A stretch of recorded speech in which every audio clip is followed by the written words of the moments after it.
Oh my goodness. I had the microphone muted. Ooh-wee. Yo, what is good, everybody? It is your boy Lincoln Clay coming back at you, the godfather of gaming, the ageless wonder. You know what to do. Hit the bell icon, hit the like button. The rest will take care of itself. If you're new to the channel, welcome aboard. And welcome to Wakanda, everybody, as we are live from Wakanda. And I'm looking in the chat section and I see I'm becoming the trending meme, the latest joke about my computer and shit. Y'all better stop fucking with me. Mr. Pyle, what is up? What's up, Blue? What's going on with you? Mod Rozzy, what's up? Spartan God, what's going on? Yes, I'm late. I woke up. I just woke up. What? Shit, about a half hour ago. So, hey, it is what it is. I still made it, though. It could be worse. I could have put everybody on standby and then fell asleep. That would have been really fucked up. J-Dog, what's up? So, wow, there was a lot of news this week. A lot of news. Some of it might be small, some of it might be big. You know, I threw in a couple of opinionated topics. Jason Elliott, what is going on? So let me get to my notes because there's no way I would have remembered all this shit. And we'll go all the way to the back. You said PC cannot withstand the pump. Hey, Mr. Pyle. I mean, I could have went ahead and took that route of replacing the SSD myself, but that would have required me to buy the SSD and a copy of Windows, according to what they were saying. And I didn't see the point of it, being that I spent $200 and something for a warranty. So I just have to deal with the thing being gone for 10 days or whatever, and get it fixed and not come out of pocket.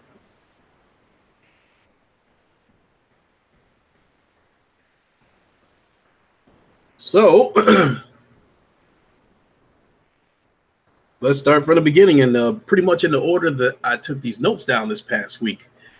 Let me see. So there is a new Spider-Man game coming to PlayStation VR this summer.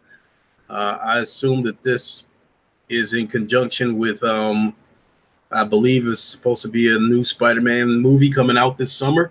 So I guess that's what the timing of the new game is.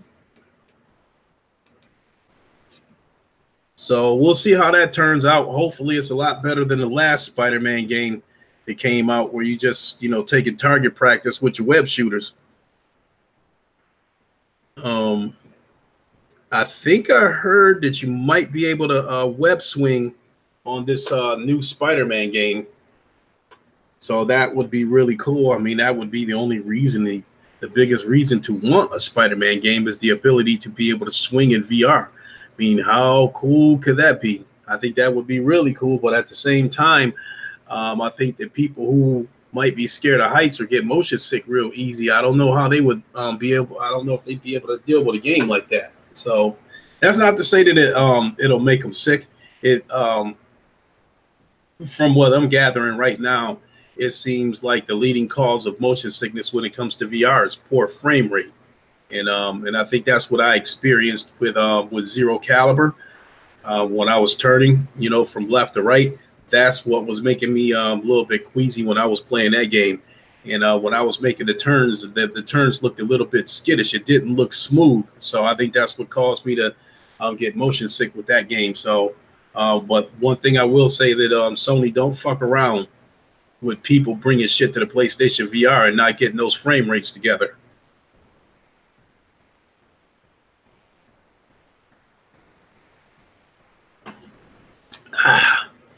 Simon, what's going on? How you doing?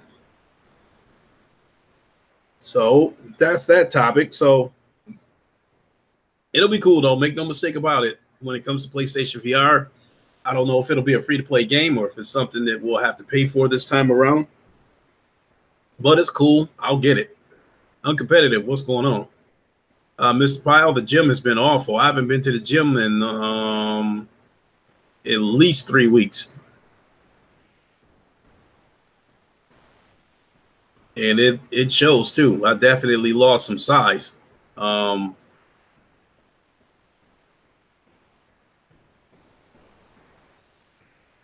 I think the only thing that's keeping shit from getting bad is that, you know, I'm, even though I haven't, my diet hasn't been the cleanest, but I haven't been eating like a pig and shit like that. So I haven't, you know, got a big belly or anything like that. But yes, my chest did get a little bit smaller, and so did my arms.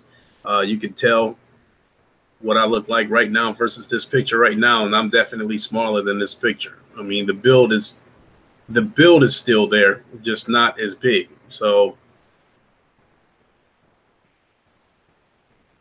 you know, and it's funny that you asked that question, because it's getting to the point I'm starting to look in the mirror and just not liking that I'm seeing that I'm getting smaller and shit.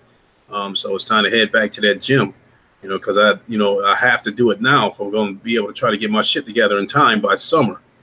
And I'm not trying to get ripped or anything like that. I just want to get some of my size back. I want to go up to 225 again. I don't want to get that big again because a big belly comes with that. But I want to get some of my size back for sure. Crazy part about it is I'm still maintaining my weight. I'm still fluctuating between, 205 and 210 pounds. So moving on to the next subject, which was probably the biggest subject of the week, and that was Anthem was crashing. I think both Xboxes and PS4s, and I believe it bricked a few PS4s. So that was super hot news the day that it came out. I didn't feel the need to really talk about it back then, because I'd figure it'd only be a matter of, a day or two before EA puts out a patch that's, some kind of hot fix that's gonna alleviate that problem. But still, that still doesn't look good for the game. But hey, if they fix the problem and people are still enjoying Anthem, cool, more power to them. The crazy part about it is, even though it's not my type of game, I played the beta for a split second. I'd be curious to try it again once I know for a fact that all these problems are solved. I wouldn't mind going out and renting the game and giving it a try. CrossFit Warrior, what's going on with you? How you doing? So it's not the big topic anymore. I haven't really heard anything about it, and I haven't really dug into it. So I'd assume that the problem is taken care of. I heard that there was a couple of ways to get your get your PlayStation back up and running, and those kind of things. But that was pretty much it. So as big as that news was, I knew it wouldn't be, it would die down after a couple of days once EA sends out a patch.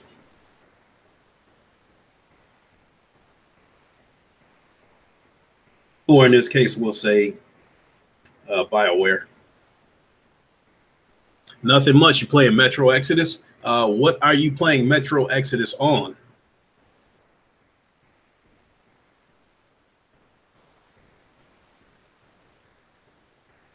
Metro Exodus on PC is exclusive to the Epic Store, and I'm hearing that it's not doing very well.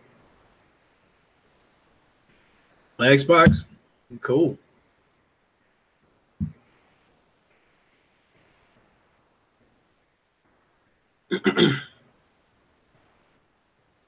Live service games business model is making good games going bad. Oh, you said games as a service, live service games business models making good games going bad. Yeah.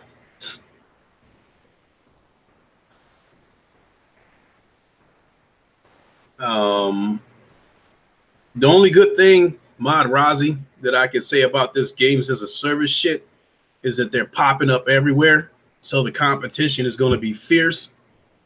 So once everybody like Google and everybody else who gets involved in this shit, once they're up and running,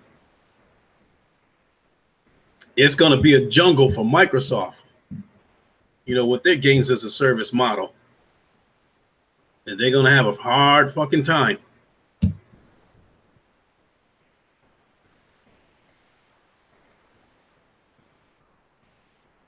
So, which is fine by me. Because that shit just cracks me up how everybody acts like this games as a service shit. You know, how Microsoft revolutionized this shit. The way people talk like that really cracks me up. And they didn't revolutionize anything. They getting their ass kicked so bad they had to, you know, they had to try anything they could think of.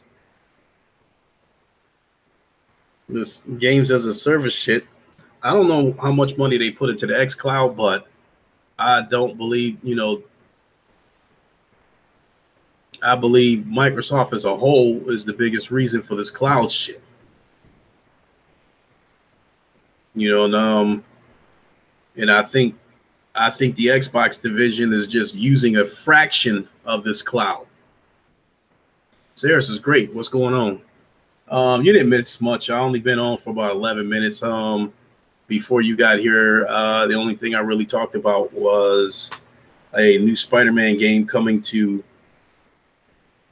PlayStation VR this summer, and talking about Anthem crashing and breaking up PS4s, and that, you know, led to some other side talk in the chat. So, but moving on.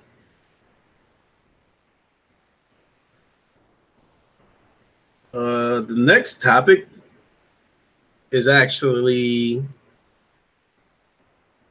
kind of a big topic. And Mr. Powell, you say, but how can someone say Microsoft invented that when remote play came in 2007? Oh yeah, no doubt about that.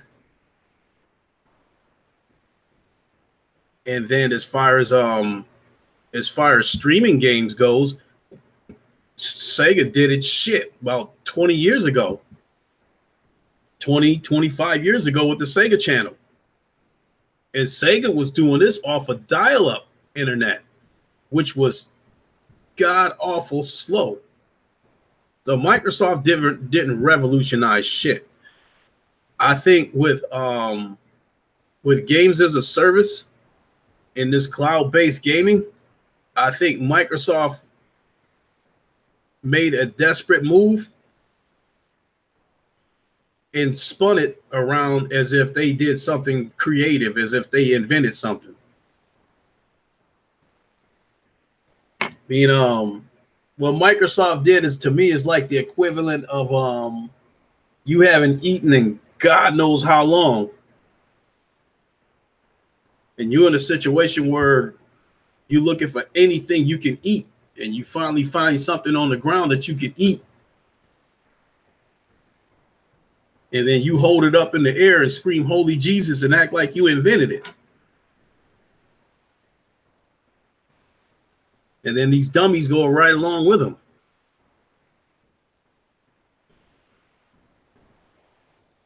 So, but moving on to the next subject.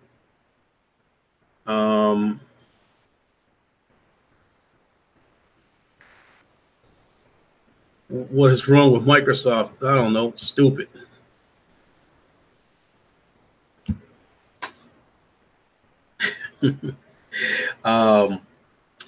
Earlier this week, I woke up and I saw a video. I didn't see the video. I just saw the headline from Zaire, and it says Xbox trolls. What does it say? Phil Spencer trolls Xbox fans, you know, with Xbox One sad. And I'm like, what the fuck is Xbox One sad? And they had a crying Jordan face on it, that meme that everybody likes to use with Jordan with tears going down his eyes and shit, when it clearly looked like he was sick rather than something had him crying. But in any case, so I'm like, what the fuck is all this about? And then that's when the news started popping up and started spreading all over the place about the Xbox One sad. And I'm like, Xbox One sad? And then again, it's more and more people started making videos about it, more and more news started to spread about it, then okay, Xbox One SAD, Xbox One S all digital. Mr. Harris, how do? Greetings from Wakanda. And as always, you have a welcome seat at the Royal Room. And if you'd like, we shall open Sector 21, send you the necessary coordinates, and you know the flight pattern. All right, stand by to receive coordinates.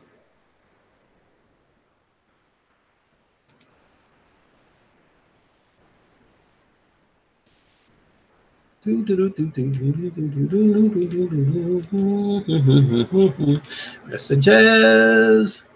Leader of the Xbox community, one Mr. Craig Harris. And paste. Transmitting coordinates now.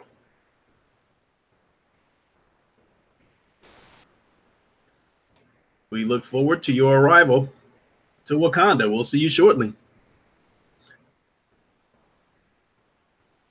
So while we await Mr. Harris' shuttle to arrive to Wakanda, so this Xbox One SAD all digital, from my understanding, is basically the Xbox One S without a disc. And it's supposed to, I guess it's rumored to come out in May of this year, in a couple of months. I really don't know what the purpose of this console is. I don't know who this console is supposed to target. But what I'm about to say, has already been said enough times because this subject came out earlier in the week. But the first thing that popped in my head was the only selling point about the Xbox One S when it first launched was the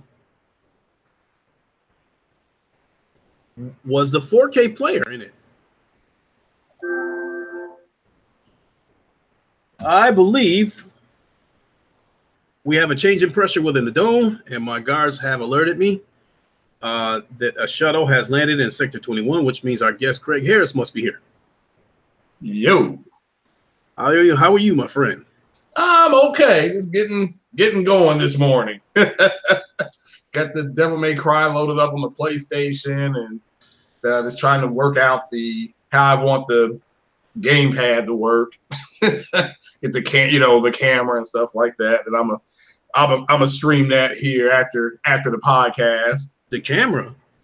Well, the way you play the game. You mean the camera angle? Yeah, because I always invert my gamepad, so I can't play regular. I have to play with everything inverted. Okay. So. Well, I did not put the Devil May Cry down as my list of topics because I don't have the game, and truth be told, it could be a good game, but I've never played it before. I don't think I'm ready to get invested in that game right now. And then you guys know my preference of games right now is getting to the point where it's very hard to pull me off these VR games. So if you want to shed a little light on this Devil May Cry for us. Oh, I honestly haven't played it. I just walked through I did the whole walkthrough. I haven't played it since Devil May Cry 1. And that may have been on the PS1 or PS2. I can't remember. But yeah, I stopped playing this series because it was it was just a button mash series. But I was able to get my hands on it, and so somebody's letting me borrow it for about a week because they're out of town. So I'm like, well, I'll go ahead and try it for a few days. So I'm gonna give it, I'll play it today for a few hours, and if I like it, I'll go buy it in a couple of weeks because it's not. I'm going to get the Division and then get MLB The Show. So those are my two March games that I plan on trying to swallow up. But looks interesting. He's got an interesting story to it. So let's see how it goes. Okay. Before we get back into the topics that I've taken down, MLB The Show. What is your favorite? What is your favorite part of MLB The Show? I just like a lot of the managing of the players, and sending players up, bringing players up from the minors, and sending them down if they're garbage, and just the overall detail of the way baseball is played. It's a thinking man's game. It's a chess game. So that's my favorite thing, is trying to figure out what pitch you can get away with. Working on the pitches, understanding that your pitcher will fatigue, and he may not throw a ball good in the first inning, but maybe come back in the third inning, and after his arm is kind of warmed up, and try that pitch again. And this year you should have more control, because apparently there'll be games. Let's just say you play in Colorado, and your team is playing. You have a 3-game series there. Your Colorado, because of the pressures being different, because it's so elevated, there's certain pitchers are not going to be able to throw their best stuff. So, and it's just like that's the way it is in real life. You have to throw a lot of off-speed stuff, a lot of breaking stuff in Colorado. If you throw fast stuff, didn't have the same juice on the ball. So that is allegedly supposed to be into the game this year. So this is attention to detail, and it sounds like, if you actually listen to a simulated game with play-by-play and you close your eyes, it sounds like a real game.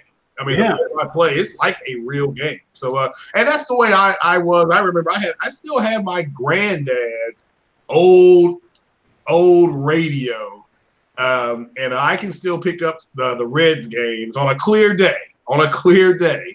And I'll still go back over to my mom and dad's house, and my dad had a hammock, and get his old wooden table out, and pour me a nice tall glass of lemonade, and listen to some Reds games. Oh, but it has to be a clear day in the afternoon when I do it. So, yeah, I know what you mean. Last summer, I had MLB The Show going in demo mode, because it's crazy to say that, but that game still is so amazing that sometimes I just sit there and let it play in demo mode. Yeah. So I can sit there and take in all the vibrant colors, the attention to detail, a lot of the animations, all that kind of stuff. And one day my brother came over while I was letting it run in demo mode. Attention to detail. We got an echo here from somewhere. That was me. I hit the wrong button. I'm sorry. Oh, okay. You'll be okay. So my brother came over while I had it running in demo mode, and he says, "What game are you watching?" Yeah, that's when I told him it was a video game, he was like, "What?" And he was like, "That shit is crazy." Yeah. I agree. It's and that's what's been nice to listen to is as it's, because if you played on the Xbox, I think we had ML. I can't remember what baseball game we had, and but when one of the games when Sony started putting his foot down was MLB. I'm like, that's a huge get, But apparently Xbox they can make a baseball game. It's just I don't know how it would work with the players union. But they allegedly are trying to talk to MLB right now, because they've got they got nothing that really goes up against it. At least with FIFA and Madden, they got. Now, who's trying to talk to MLB? Major League Baseball. Microsoft's trying to get them to license some properties, because I think it was Kid Smooth. Shout out to Kid Smooth. He was saying that that Microsoft could make a game.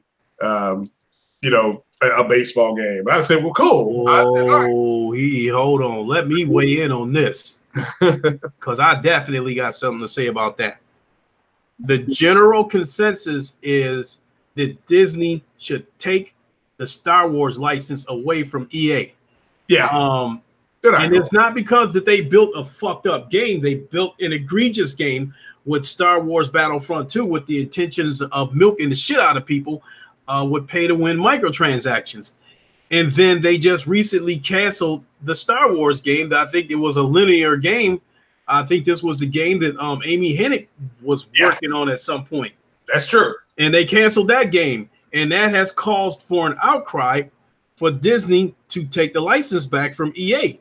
And they haven't even made a bad game. You know, Star Wars Battlefront is actually a pretty good game. I play it now. I play the game now with enjoyment, knowing that there's no microtransactions in there with the intent of trying to take my whole wallet.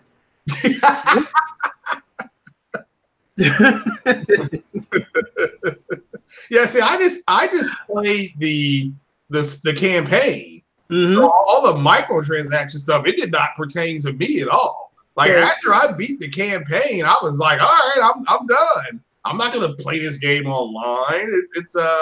It's we wanted a campaign, we got it. They connected it to the they canonized it so you can play that campaign and see what happened, you know, after Return of the Jedi and all that kind of stuff. So but I enjoyed it, you know, and it ends with the Battle of Jakku, and that's where episode 7 starts on Jakku. You know, so so where this brings me to is that given what Microsoft has done this generation, Major League Baseball should not give Microsoft a license, because we will see a game with State of Decay 2 type graphics and characteristics. We will see a broken game. We will see a game that is extremely buggy with less than impressive graphics. And Microsoft is almost as bad as EA and Activision in terms of microtransactions. Microsoft is almost as bad as those guys. It's just that, Microsoft is under fire for so much shit that, it's almost like their egregious microtransactions are basically forgotten because people are jumping on their heads over other shit. I don't think MLB, the show, even though Sony is really the only company out there licensing MLB properties, I think it would still be the best looking. I still think it would be the best looking baseball game out there, even if other people were making baseball games, because in this games as a service age, anybody else get their hands on that license, they will roll out an incomplete and broken game. Yeah, I don't disagree with that. I mean, it's not that they're not. I've always told people that everybody is taking meetings with everybody, and there's this whole notion that the developers don't talk to each other. The Sony talk to Microsoft, maybe not daily. Of course they do. They talk to everybody. The only company that does not talk to Microsoft Sony is Nintendo. They do not like each other. That is true.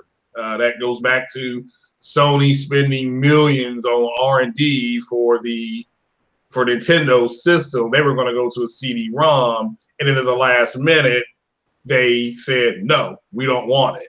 So Sony ended up making a PS1, and that was in the face of Nintendo. Oh, so Sony made a PlayStation for the same reason that Microsoft made the Xbox. Microsoft approached Sony about online gaming, and Sony wasn't interested in it. So to my understanding, that prompted Microsoft to make the Xbox with the intentions of going head-to-head against the PlayStation. Well, they made Xbox because Steve Jobs thought video gaming was going to be the next big thing.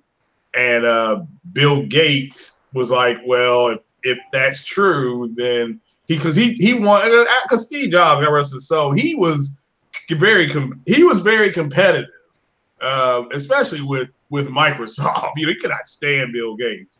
And now, I mean, I'm not here to say he hated his guts. He just did not like him professionally. So Xbox I think Xbox was created because Bill Gates wanted to get something in people's homes. that they could play. And because the game that everybody, the Halo game, built. That's the reason why Microsoft bought the studio. I mean, Steve Jobs was going to put Halo on Mac. Okay, he actually had gone back to go get permission from the board. So, and he was supposed to go back to Bungie at 2:00 in the afternoon. Bill Gates walked in there at 10 a.m. Pacific Standard Time and bought Bungie. And then they put Halo on Xbox, and the rest is history. So he undercut. That's just the way those guys did things. That's why they call themselves the pirates of Silicon Valley, because they stole from everybody, even each other. So, but yeah. But yeah, that's but Xbox, it was to help get Microsoft into gaming, because you could use MS-DOS as an interface, because I remember playing my games on PC. MS-DOS was your interface. You had to load up MS-DOS. Then while MS-DOS was on your screen, you had to take the MS-DOS disk out, and then you had to put the other floppy disk in of your game. And then your game would interface with DOS to go to the prompt screen, so that you could, the screen that we all get now from on consoles, you just go, you hit start, all that stuff, and it goes. If you gamed on PC back in the 80s and 90s, it was all done on it went floppy disk and 3/4 disk, things like that. So, but yeah, it's just everything's changed now. So everything's different. All right. Sorry about that brief flash of noise I had there. But at the time that you came in, the subject that I was talking about was the Xbox One S all digital. Uh-huh. And my take on that is that the only selling point of that console, Microsoft took it away by taking away the disk drive. I think that was the only selling point about that console, because that's what Microsoft marketed the most about that console, was that it had a 4K player in it. Because at the time that this console launched, everybody knew that the PlayStation Pro was on its way, and that Microsoft was working on a Project Scorpio. Yeah. So those who bought the Xbox One S bought it because they wanted a 4K player, in my opinion. And I thought it was, I can't remember what it launched at. I can't remember if it launched at 300. I think it might have launched at 300. I'm not quite sure, but I know that it was absolutely disgusting that Microsoft launched a Minecraft edition of the Xbox One S for $400. But again, the only selling point about this console, in my opinion, was the 4K player, and now you've taken that away. So basically what you're left with is a severely underpowered digital box. Yeah. I mean, it's I mean, they marketed. See, I think Scorpio is the name of the whole project, but the Xbox One S, I think, came out in August of 2016, and it had a 4K player on it. And I think one was $299 and the other one was like $349. I think they launched with a 2 terabyte. Because I believe they launched a 500 gigabyte model and a 1 terabyte model. Yeah, it had like 1 terabyte or 2. It was something like that. But yeah, I mean, again, it sold decently. I remember people were picking that up instead of buying 4K Blu-ray players. But you know, I was able to get my hands on one. I waited for it to come down in price. And it was just an Xbox. It was just like, all right, this is an Xbox. It does play 4K Blu-rays.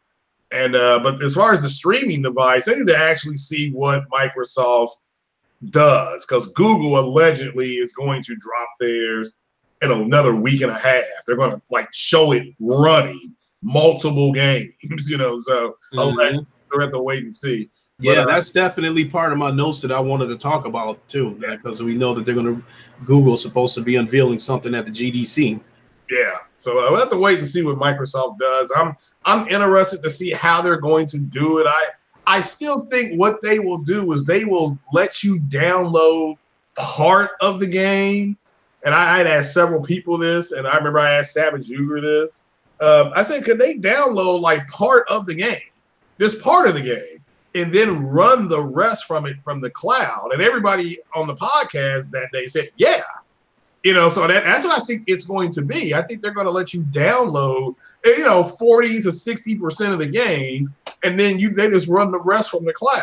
Are you still talking about the Google console or this diskless Xbox? The diskless Xbox. That's what I think it's going to do, but it has to launch at a lower price. So you think that this is basically going to be a local console, a traditional, well, not traditional, but a local console that's going to get help from the cloud, and then they're still going to launch a pure cloud-based console too? Is that what you think is going to happen? Yeah, because I think the one that's coming out, and this is we'll have to wait and see what Microsoft does. But I mean, it just, to me, if it doesn't have a disc in it, what is it for? It's for gaming. It's for people who just want to buy the console, buy Game Pass, and then say I'm done. That's what I think it is. I mean, I think it's because you can get Game Pass sometimes for $1. Mm-hmm. Depending on when you call and who you talk to and stuff, like what mood they're in. So that's why people let Game Pass expire for like a month, and then they call them up and say, "Well, can I get it for $1? I'll give you $5. Get me for 5 months." And they say, "Yeah, we'll do that," depending on who you're talking to.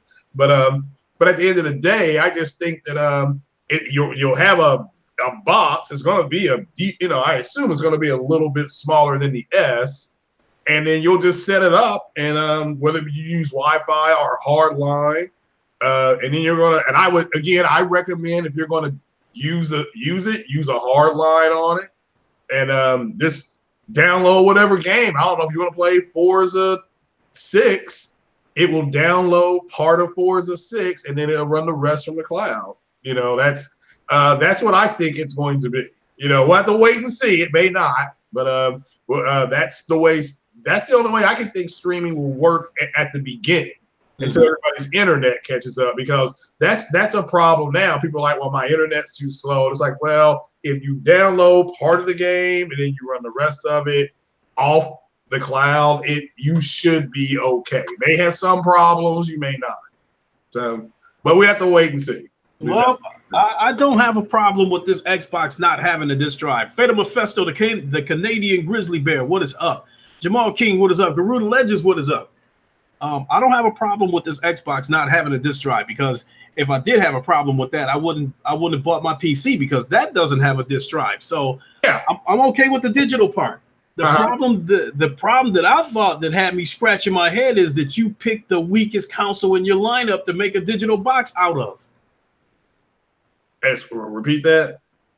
I said that Microsoft picked the weakest console in their lineup to make an all digital box out of.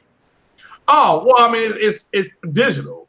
So, I mean, the games are what? That's the next question. Will they be streaming at Fatal said you're going to be able to download them. So that's which is fine, but my point is that I don't know, something within me feels like maybe they should have made an Xbox One X all digital console rather than this Xbox One S that people seem to think that Microsoft is trying to phase out.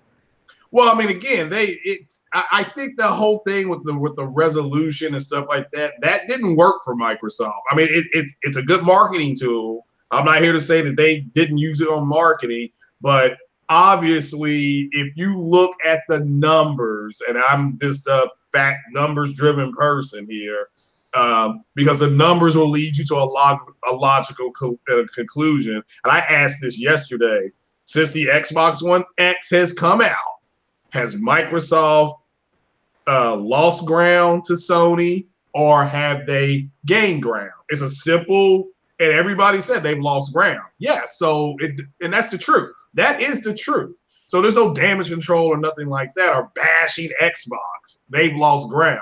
Therefore, their argument of power being a reason why the PlayStation sold more is a flat out lie. The problem is that the people in the Xbox community, they truly believe multi-plat games are more important than exclusive games. We now have factual based evidence that that's what they believe, and we also have factual based evidence that that's not true. That's not true. So they're as far as streaming, I'm interested in it because I think that's something that can come out and just be $100. I mean, if you can walk into a store and play, and Microsoft has a device that lets you play all their games. It has to be, it has to be their first party games have all got to go there, not the third party games, not the second party games. It has to be the first party games, and they can do it for $99.99. And then you can get Game Pass for $1 a month. That will sell. I mean, I'm not here to say it's going to sell great, but that will sell because, I mean, that's something I can just, for myself, you can go out and get a TV. You can get a cheap 1080p TV, a good one for good, for that, plus that streaming device. And then just stream all your games. If they can say you can stream your games at, between 800p and 1080p at 60 frames a second, then they got a device that a lot of people may look into because you said it yourself, playing games at 60 FPS and then going back to 30. Was it your son that was saying that? That was my son. Yeah, it's real hard to do. It's coming from a 12-year-old kid. Yeah, I understand. Yeah. No, I mean, I'm saying that for kids to pay attention to that kind of stuff. Yeah. It feels different, and where 30 FPS really comes into play is if you're playing a stealth-based game. Something like Hitman. Where he has to, your job is to remain stealthy and kill from a distance or sneak up on something. Running at 60 FPS at that point doesn't matter. Or Horizon Zero Dawn, you can approach things by stealth and take them down. Just that at 30 FPS, that's fine, but I've been able to play the same games at 60 FPS and higher, and it's just it's a magic carpet ride. So I now understand when people were saying playing at 60, they'd rather play at 1080p 60 than at, 4K 30. That I could not understand that argument. Now I do. I mean, because I'd much rather play at, 1440p, 60 frames a second. At high settings. That to me, when you actually physically sit down and see that happening, you're going to be blown away because you get the performance, you get the graphics in high settings, and you have enhanced resolutions. So it's but if Microsoft, again, this is just me speaking, if Microsoft can do a box at $99.99 and you do 1080p 60 FPS, that's going to sell. I mean, I don't care what anybody says, that will sell. It's the same with Google.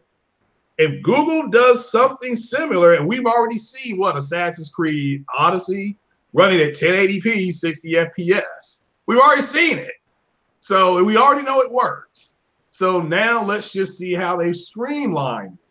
Because I'm telling people right now, that's the next step going forward is to get these consoles to game at 60 FPS. Mm-hmm. And I think you're going to get a lot of games coming out next generation at 1440p 60 because that's just a sweet and I think they're going to let you click on one or two buttons and adjust because you can do that with some games now. You can adjust your film grain, your whatever chromatic ablation, whatever the hell that is. There's some games that let you do it now. Next gen, all games will let you just do that. You'll be able to select your shadow quality, your textures, all that kind of stuff. So that's one of the big things happening next generation, at least with the PS5. Because that's just something, shout out to Lou Waffle. They're going to have settings like that, at least on their first party games. But as far as streaming goes, yeah, I'm excited for it. I certainly hope. I'm excited for what Google does. They don't do it half-ass. Everybody knows that. So we have to wait and see. Okay. Give me a second because I'm looking at something here. So what I'm looking at is Xbox One S prices from retailers like Target, Walmart, and Best Buy. So to try to gauge what I think Microsoft might sell this all digital box for. Yeah. So, I mean, all these Xbox One S's that I'm seeing are all bundled. The only one that's not bundled is a 500 gig. I'm looking at the Target website. Yeah. For $250, they got a 500 gig Xbox One S. But at the same time, at the Walmart one, I saw the Battlefield 5 bundle for $228. At Walmart? It's really? Wow. Yeah, let me go back and double check that. I mean, I saw it, but what I don't know is whether it was in stock or not. No, see, that's the one bad thing about Walmart is that a lot of their listings include shit from third parties. So when you see a deal on there, it's likely from a third party. So I'm looking at for $279, they have a Forza Horizon 4 bundle, Xbox One S, 1 terabyte. This is for $279. So with that being said, so it looks like, give or take, we'll just say $250 might seem to be a sweet spot with the Xbox One S currently. With that being said, what do you think this all digital box is going to launch at? For Microsoft? Yeah. Basically, would it be an Xbox One S with no disk drive? Yeah. What do you think is going to, how much money are they going to knock off? I hope it's $99.99. Oh, you're talking about $150 hit that Microsoft would be taking. Well, but they're not concerned. Again, Microsoft is no longer concerned with the actual number they sell. They're actually more worried about how much they would lose per console. But they make it up when you get Xbox Live and Game Pass. True. So that's what they're looking at. They got beat so bad this generation that they redesigned the way they make money. They changed their metric. That's how bad they got beat by both Nintendo and, I mean, look, they made nice with Nintendo. And again, I've said this before, and people can, and anybody who says that I call bullshit on, Microsoft did not come out in 2013 and announce Xbox One and say we're going to be putting games on all consoles. They never came out and said that. So, and if anybody who says, well, that's what they said, I call bullshit on those people. They made nice with Nintendo because they had to. For them to evolve, you got to change. It's like that horrible movie, The Day the Earth Stood Still, with Keanu Reeves. What did he say? Our son was dying. We had to evolve. Their console was dying. They had to evolve. So they made nice with Nintendo. They constantly use media and fake outrage to try to push Sony to do crossplay. Why? Because Microsoft needs it going forward. They can't survive on their own. So they are putting things, they're putting a console out there now that just allows you to stream, because everybody is more comfortable streaming. I mean, I'm comfortable ordering on Amazon. I used to hate buying something and then not having it in my hand. But now I understand if I order through Amazon, it'll get there the next day. Or like I work 12-hour shifts. So if I order it today, it may not get here till Tuesday. Well, not that big a deal because I work 12-hour shifts anyway. So, but or you can set it to be delivered on a day that you're off. Amazon's been real good. They've not sent me broken packages and stuff like that. But I believe they have to sell it for cheaper than what Google does, because when Google's device comes out, it's going to be a big old parade, balloons, and cats and dogs living together. That's the way Google is. Puppies for everybody, a turkey in every oven. They are going to make a big deal about their console. And they are Microsoft's biggest competitor, not Sony's. I mean, Sony is not really competing. I mean, they're all competing, but Google getting into the market is scary for Microsoft. So, So the next few subjects are kind of opinionated and they're VR related. So I'll just fly right through these real quick so we can get on to something that we can both talk about. Okay. Drive is a VR. Where am I at? Drive is a racing simulator arcade racing game with up to 19 car multiplayer on Steam. I pointed that out because on the PlayStation VR, truthfully, Drive Club is really the only racing game, pure racing game, this multiplayer on the PlayStation VR format. The GT Sport VR, I think, is an amazing, but you're the only car on the track, or you're going one-on-one against the AI, which the AI is just like terrible because it drives 2 miles an hour. It's so easy to beat the AI. You can give them a half a mile head start and still run them down in one lap. So if this Drive, were to make it over to the PlayStation VR, I think that would be great. And then let's see, the other subject that I wanted to talk about, I'm going to end up doing a separate podcast on this because there's a lot to talk about, and that is the Oculus Quest, which is basically the Oculus Rift without the computer, no wires. It's all wireless. It's got its pros and cons. The pros to it is that you can take it with you wherever you want. You can take it to friend's house, set up there and give them a taste of VR.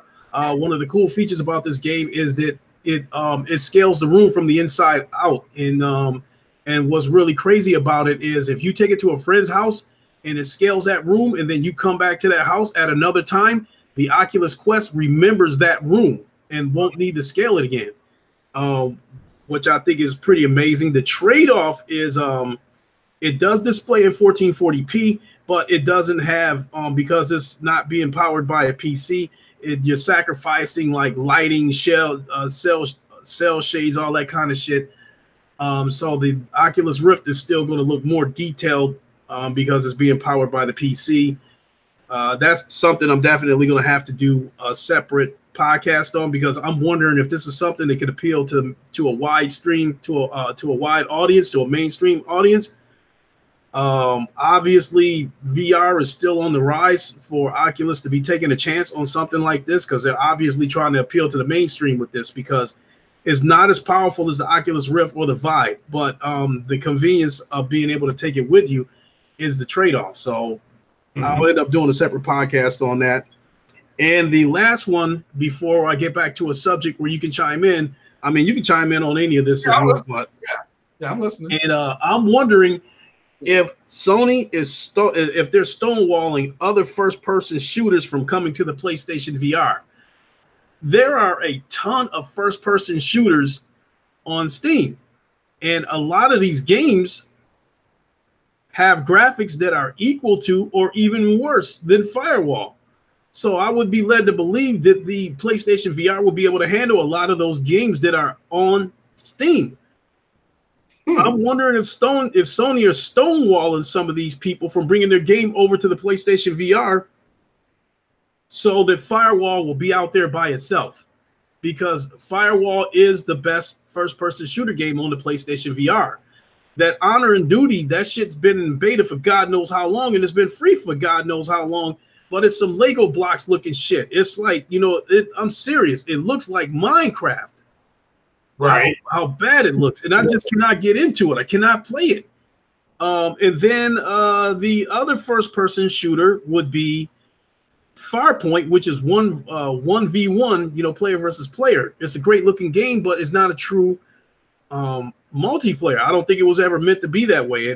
The campaign is great, and I love it. And then the other first person shooter was actually the second one, and that was Bravo Team. Right. I thought a lot of people thought the game was absolute trash. I didn't think the game was that bad, but it could have been done a lot better. Fate of Mephisto, sorry, Clay, but Ready or Not, shit's on Firewall. Ready or Not, is in VR though, but as a tactical shooter, you're not by a mile. I mean, no, I think without a doubt that Firewall is not only the best first-person shooter on the PlayStation VR, I think it's one of the best first-person shooters in VR, period, mainly because of the aim controller. Without the aim controller, it would be swallowed up on the Steam store. It would be just another first-person shooter because there's so many of them out there. And there are so many first-person shooters at the Steam store that are so interactive where you can throw knives and grenades and that kind of stuff. You can pick guns up off the ground. It's just so interactive. And again, it makes me wonder if Sony is stonewalling some of these people from bringing their first-person shooter games to the PlayStation VR so that Firewall can thrive and won't have to compete against other platforms. The only other first-person shooter that I know is supposed to be coming to the PlayStation VR is Warzone. Yeah. One of the first-person shooters that was supposed to come to the PlayStation VR was Special Forces VR. Something happened with that game. They scrapped it, and it came back as Zero Caliber. I streamed that game a couple of days ago. It's not a bad game. To my knowledge, it is still supposed to come to the PlayStation VR, but we haven't gotten a date yet. It was supposed to be there last year, and they're still saying it's supposed to get there this year. We still don't have a date. But the point I'm making is the only real good first-person shooter games are all Sony exclusives with Firewall, Farpoint, and Bravo Team. So I'm wondering if Sony's making some of these people wait to bring their games to the PlayStation VR. So if it is what it is. It's just something that I noticed once I got on Oculus and seen the Steam store. I'm telling you, Craig, there is so many first-person shooter games over there. It is unreal. I mean, I didn't think there was that many of them out there. Right. Nah, there are. The problem is that that I have with them is that I remember playing my very first one and really enjoying it. It was called golly, what was the name of that game? Red Faction. Mm-hmm.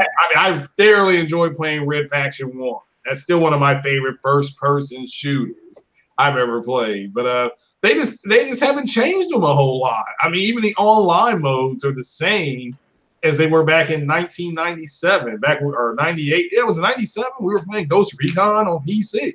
Mm-hmm. I mean, you capture the flag, you kill everybody on the screen. That we did that on Sundays. I mean, that was our big Sunday big deal. We would play Ghost Recon for 3 hours and everybody moved into Diablo. And this is before you could actually talk to people, mm-hmm.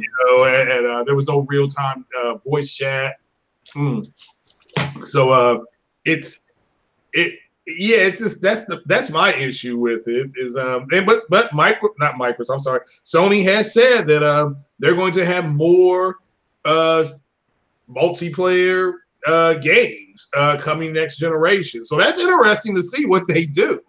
There's no question that I think they're going to have more. They're going to have bigger and better experiences on the PlayStation VR 2, which I absolutely cannot wait for. Yeah, but I still have to question if Sony has put the brakes on some of these developers in terms of bringing other games to the PlayStation VR. Joystick Guru, what is up? What's going on, my friend? This is Joystick Guru is another PlayStation VR enthusiast. He does a lot of PlayStation VR streams. Check it out. Check out his channel, Joystick Guru. He's in the chat right now, so make sure you check out his channel. Yeah. And Joystick, I would like to think you have an Oculus as well, so we definitely got to hook up on Steam and hook up on Oculus and friend each other there, so we can hook up and get some games in. As far as that goes, I got to shoot you my PSN so we can hook up on Firewall. Hey, actually, can you shoot me your your Steam thing one more time? Because we were working last night on it. Shout out to the PC community.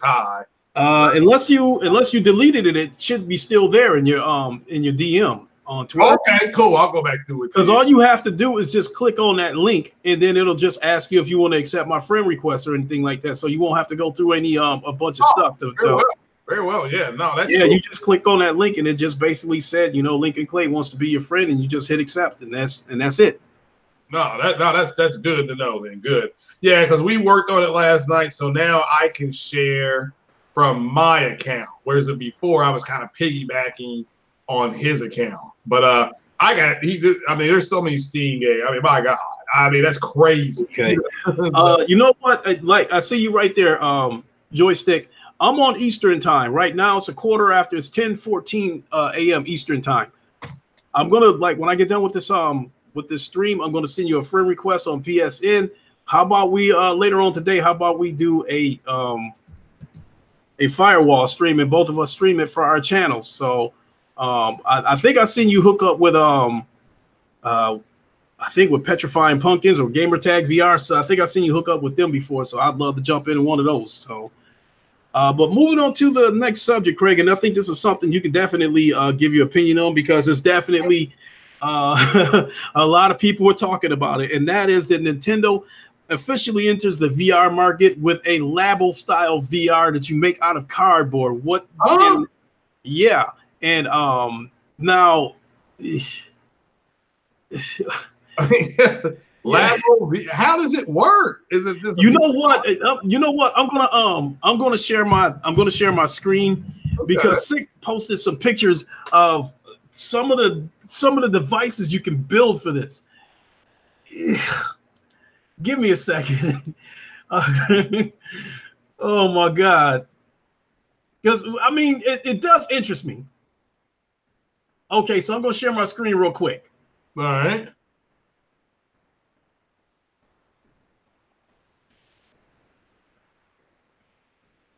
All right, screen is shared. And here we go, right here. I guess this is some of the devices that you can build in VR.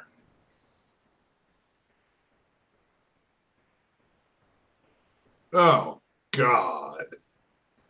That's different. It looks like a viewfinder from back in the 70s. Yeah, so I would be led to believe that at whatever game you are playing, you build a cardboard. You build something in cardboard that is indicative of that. As far as the VR goes altogether, naturally, I'm not really interested in it, but I understand that Super Smash Brothers is supposed to be one of the games that's playable on this Labo style VR. That does have my interest because, you know, Super Smash Brothers is one of a handful of games that I do like on the Nintendo Switch. And I think that would be pretty cool to play that in VR. I think it would also be able to be cool to play a game like Splatoon in VR. Yeah. But my overall take on it is that, you know, what a VR enthusiast that I am. And I think for the overall success for VR, I think it's a good thing that Nintendo is getting in VR, even if they are bringing some, you know, cardboard style VR to it. VR is growing, and there's VRs. You know, you can go to Walmart and get a VR headset for as cheap as $10. You slide your phone in it and do whatever. True. Really? Or you can go all the way up to the Pimax 8K VR headset. What they're supposed to have a much wider field of view, and you know those glasses that Geordie LaForge wears on Star Trek: The Next Generation. It seems something. It seems something kind of reminiscent of that, but much bigger. But it has a much bigger field of view. I guess it's in 8K. They have a 4K, a 5K, and an 8K. I'm interested in this Pimax headset. You know, I would probably end up getting the 5K because that's a little more around the price that I'm willing to spend for. But I think the 8K headset, you know, runs close to $1,000. So my point is, you know, you can get a VR headset for as low as $10, or you can go as high as close to $1,000. But I'm saying that for the overall success of VR, I'm glad that Nintendo is jumping in this. Yeah. And I hope that this succeeds. For as corny as people may think that it looks, I hope it succeeds. I do too. I mean, I want the VR market, which is, I think, going okay. To keep going. Shout out to you, Lincoln, for the donation to the church with the VR device. Yeah, I need to go ahead and hook that back up again and play some more Valkyrie because that was crazy. Oh, without a doubt. Yeah, and get the firewall game. It's just with the Division coming out, and apparently there's 2 or 3 people who do want to play the Division on the PlayStation. Now, I'd much rather play it on PC, but I'll play on the PlayStation. So that's where I'll be getting the Division 2 at. But I may double dip though, because playing it on PC was so much fun. So, it's out. Yeah, I need to go ahead and get the Firewall game. So, because I like the Valkyrie game too. So, yeah, I blew some people out of the sky a few weeks ago on that game. Oh yeah, without a doubt, we definitely got to hook up on that Valkyrie. Yeah. Also, Joystick Guru, if you would be so kind to put your Twitter in the comment, and I will send you a friend's request. I will follow you immediately. So the next topic, this is VR related, and I'm just gonna shoot right through it. You know, Borderlands 2 now supports the aim controller for the PlayStation VR, and a lot of people are elated about that. A lot of people are excited about that. Twitter at Joystick Guru. Okay, let me copy and paste this, and I will follow you right now. Yeah. And then he can follow me too. Okay, there it is, and I am following you, Joystick.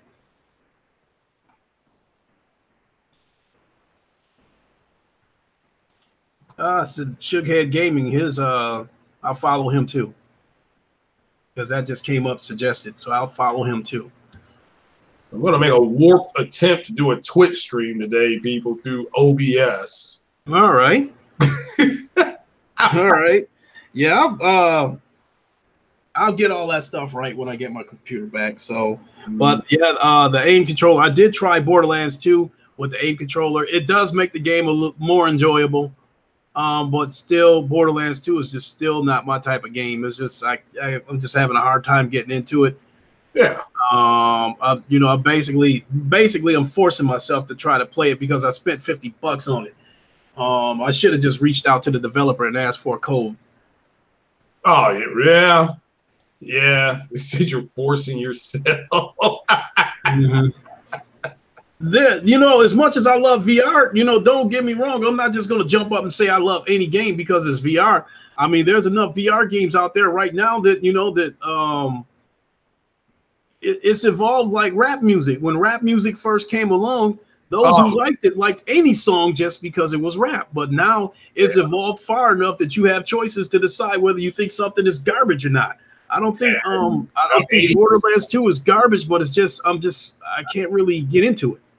And about 80% of hip hop now is trash. You got that right. I feel sorry for the people. Well, I know why, but I feel sorry for the people at this point that are listening to that garbage, having to listen to somebody saying she holds me down every time I hit her up, and then saying that that's a good artist. Are you kidding me? I mean, are you kidding me? CrossFit Warrior, I feel the same way about Borderlands 2 that I feel about Anthem. I think they're both good games. And I understand why a lot of people would like them. It's just not my type of game. For whatever reason, I'm just having a hard time getting into it. But I think it's a good game, and I'm really glad that it came to the PlayStation VR.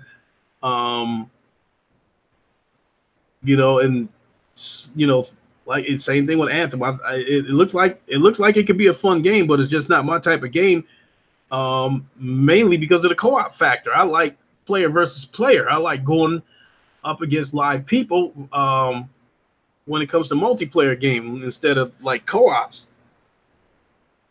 Yeah. So next subject, and I'm sure I'd like to think you got a lot to say about that, and that is that Sony's latest update allows PS4 remote play from smartphones and tablets. That is all I put down as far as the note goes. But what makes this topic even more interesting is that Xbox were jumping up and saying that trying to say that Sony's copy of Microsoft with the Play Anywhere element. So go ahead and take off and give me what you think on that. Bullshit. It's remote play. Sony has allegedly had this since 2008. It's a way for the Xbox community to try to stay relevant. They have bought in to what Microsoft is doing. I think what Microsoft is doing is just they're trying to survive with their Xbox. Let me make that clear. Not the company. The company's fine. If Xbox closed tomorrow, Microsoft would keep going. It's not like, I mean, they would take a hit on the stock, but they would recover by Thursday. They would literally recover by Thursday. And like they know that. Mm-hmm. It's just a way for a certain segment of them to stay try to stay relevant. You know, I saw some of the stuff. I'm like, are you kidding me? And I thought that Titanfall Princess said it best. She was just like, there ain't a whole lot to say about it because it's remote play. That's it. You know, they canceled the Vita, I guess, and they no longer support PSP. So whatever the hell that is. So they're just like, well, yeah, you can do remote play on your phone now. I actually showed a video of it from 2014. So 2014 was 5 years ago. That's the way I'm looking at it. And so I don't know how xCloud is not even out yet. It's still in concept, and not saying that it won't hit here pretty soon. But they didn't release their concept video on xCloud till October of last year. So it's just I know why they're doing it. It's just you got to get to a point where, like Forrest Gump says, stupid is what stupid does. And they are so wanting to stay relevant that it just, because what they think what Microsoft is doing, I heard somebody, I'm not even going to say who it was, talking about, man, Sony's just selling the same games to the same 9 to 10 million people, and that's not enough, and they can sell so many more games, and they can, you know, and that's the way they're looking at it, but they don't look at it like Microsoft has to do this. They have to do it to stay in business. Mm-hmm. I mean, just because Wendy's has a $5 meal doesn't mean that Five Guys is going. You're gonna walk into Five Guys and be like, "Well, where's your $5 meal?" They're gonna no. Now the thing about this remote play, even though it's nothing new to Sony, they just expanded it to allow you to do it on smartphones and tablets. It's been there for the Vita, you know, pretty much this whole generation, and they implemented that last generation. And but still. The Xperia phone. If you have the Sony, if I think it's called the Xperia phone, you've always been able to do it. It doesn't change. And if you connect it, I think if you have your PlayStation turned on and you are at a Wi-Fi spot, you can still play your games remotely from anywhere on your Vita. You know, granted that you have an internet connection. So Sony put that shit in motion way before the Xbox did. So I don't get why people are jumping up and down and acting like Sony is following Microsoft's suit. All they did is expand something that they had already started. Well, again, they're saying it. The reason they're saying it is because they want Microsoft to be the leader of something. And they think Microsoft putting games, because again, it hurt them so bad that Microsoft is going to put games on the Switch. If you listened to the Xbox podcast, not got into the chat or went to the comment section, if you listened to their voices, there was an amount of resignation in their voices. Like they understand that the Xbox is done as a brand. It's a brand. It's like Netflix and Hulu and Amazon at this point. And they have also accepted the fact that Halo, the biggest game on the Xbox, the game that is synonymous with Xbox, the game that when Halo 3 came out, Best Buy had that buy-in campaign, Finish the Fight, huge posters of Master Chief on the outside of Best Buy, synonymous with the 360. Gone. It is done. So because Xbox, they're losing the Master Chief Collection, that's going to PC. Halo 5, the creators of the next Halo Infinite, they said, quote, the definitive version of this game will be on PC. That's what 343 said, you know. So it's a coping mechanism. I got to look it up, and I'll put it on Twitter when I find it. But there's like a coping mechanism that they're actually using because this is so bad for them. Which is crazy. Now, see, like some of these Xbots are going so hard in the paint, and they are caping for Microsoft so bad. Yeah. It makes me wonder, how many of them could Microsoft be possibly paying off?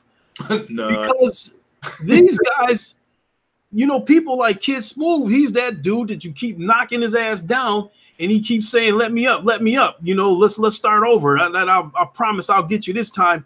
And you keep knocking his ass down, and after a while, you just get tired of it and say, man, like, just go, man. Just, Yeah, it gets to a point where, and like Titanfall Princess said, it gets to a point, I'm just paraphrasing, where it doesn't matter what they say at this point.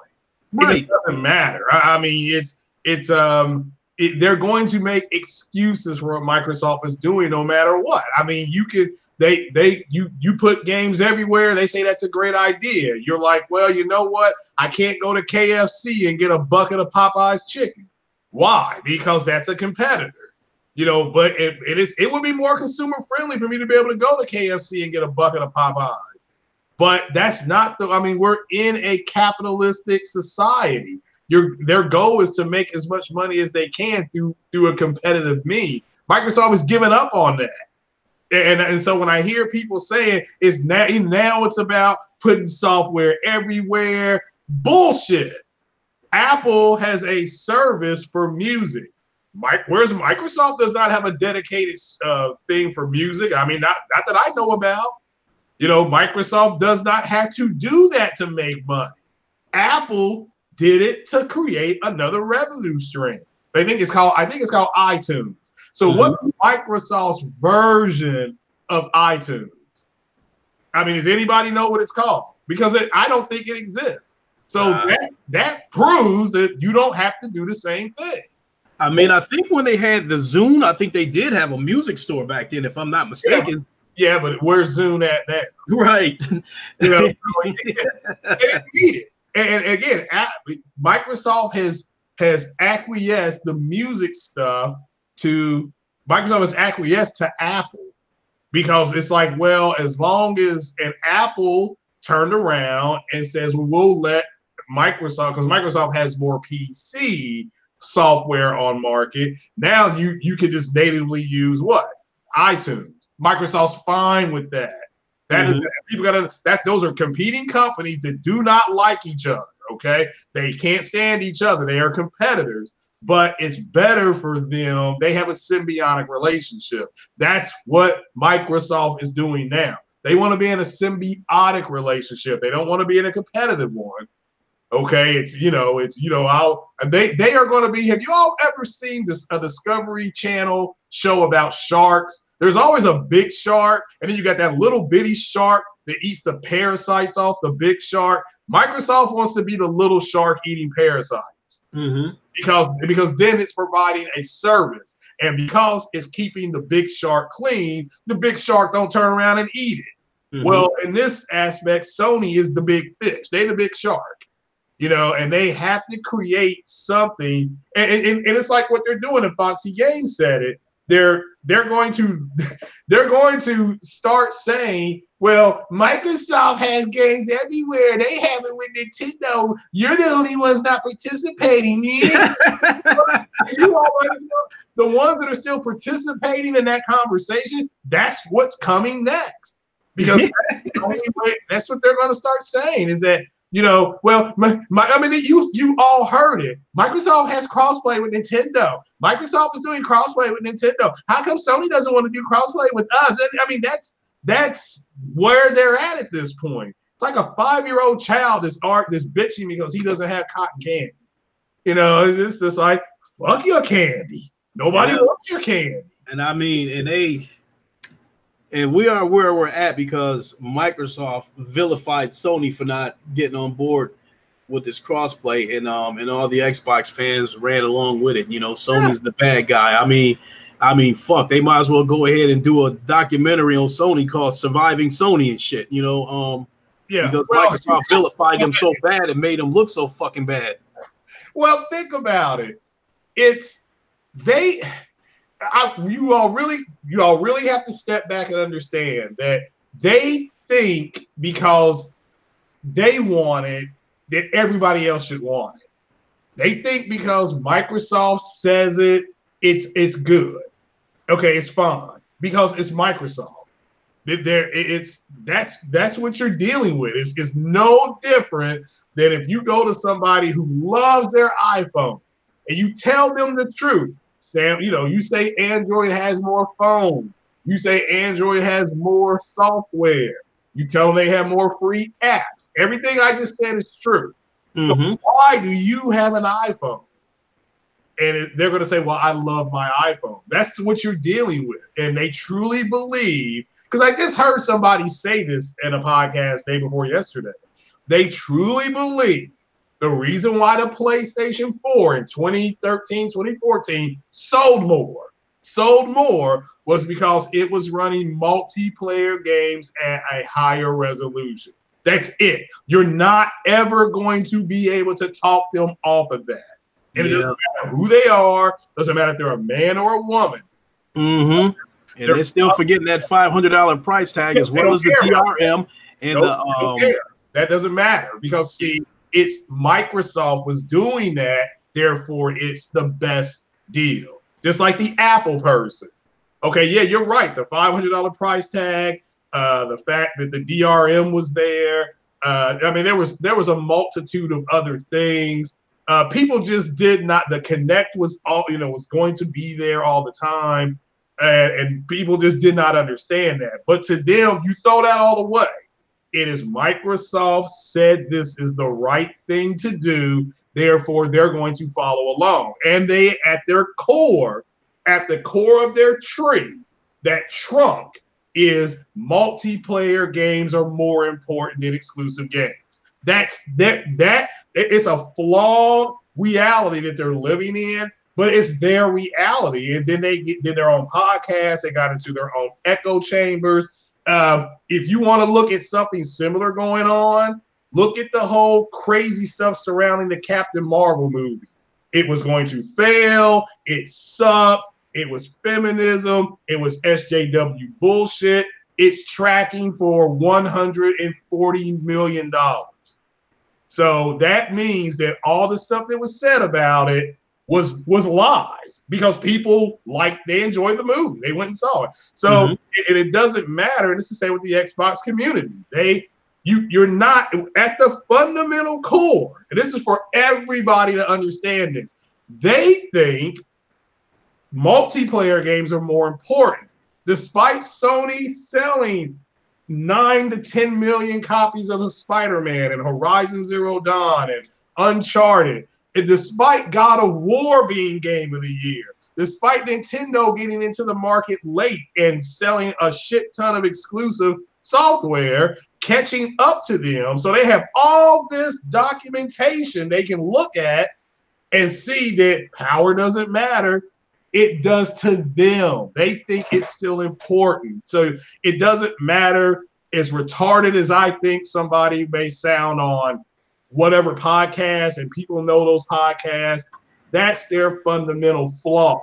But it is a flaw, but you're not going to talk them off of that. You're just not. That's why I quit talking to them about it. It's like, y'all are retarded. Because here's the information right in front of you, and they're just deciding. They have decided that they don't want to believe it. So, nobody's this stupid. Nobody is this stupid. So they are choosing to act this way. They're choosing not to look at the information and discern the information. So, and it's because they want to believe that going to the store and buying Witcher because it was 1080p on the PlayStation and 900p on the Xbox, that's the reason why it sold more. And it's like, I mean, you'll go crazy trying to figure them out. Without a doubt.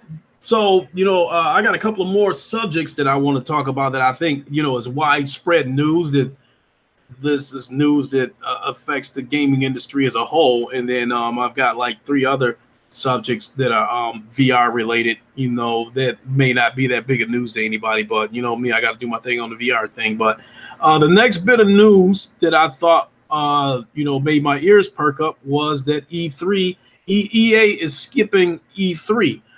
There are those who believe that EA is not coming because they don't have any games to show besides your normal FIFA and Madden, which is the same shit year after year. And there are those who believe that E3 is just not important to them anymore.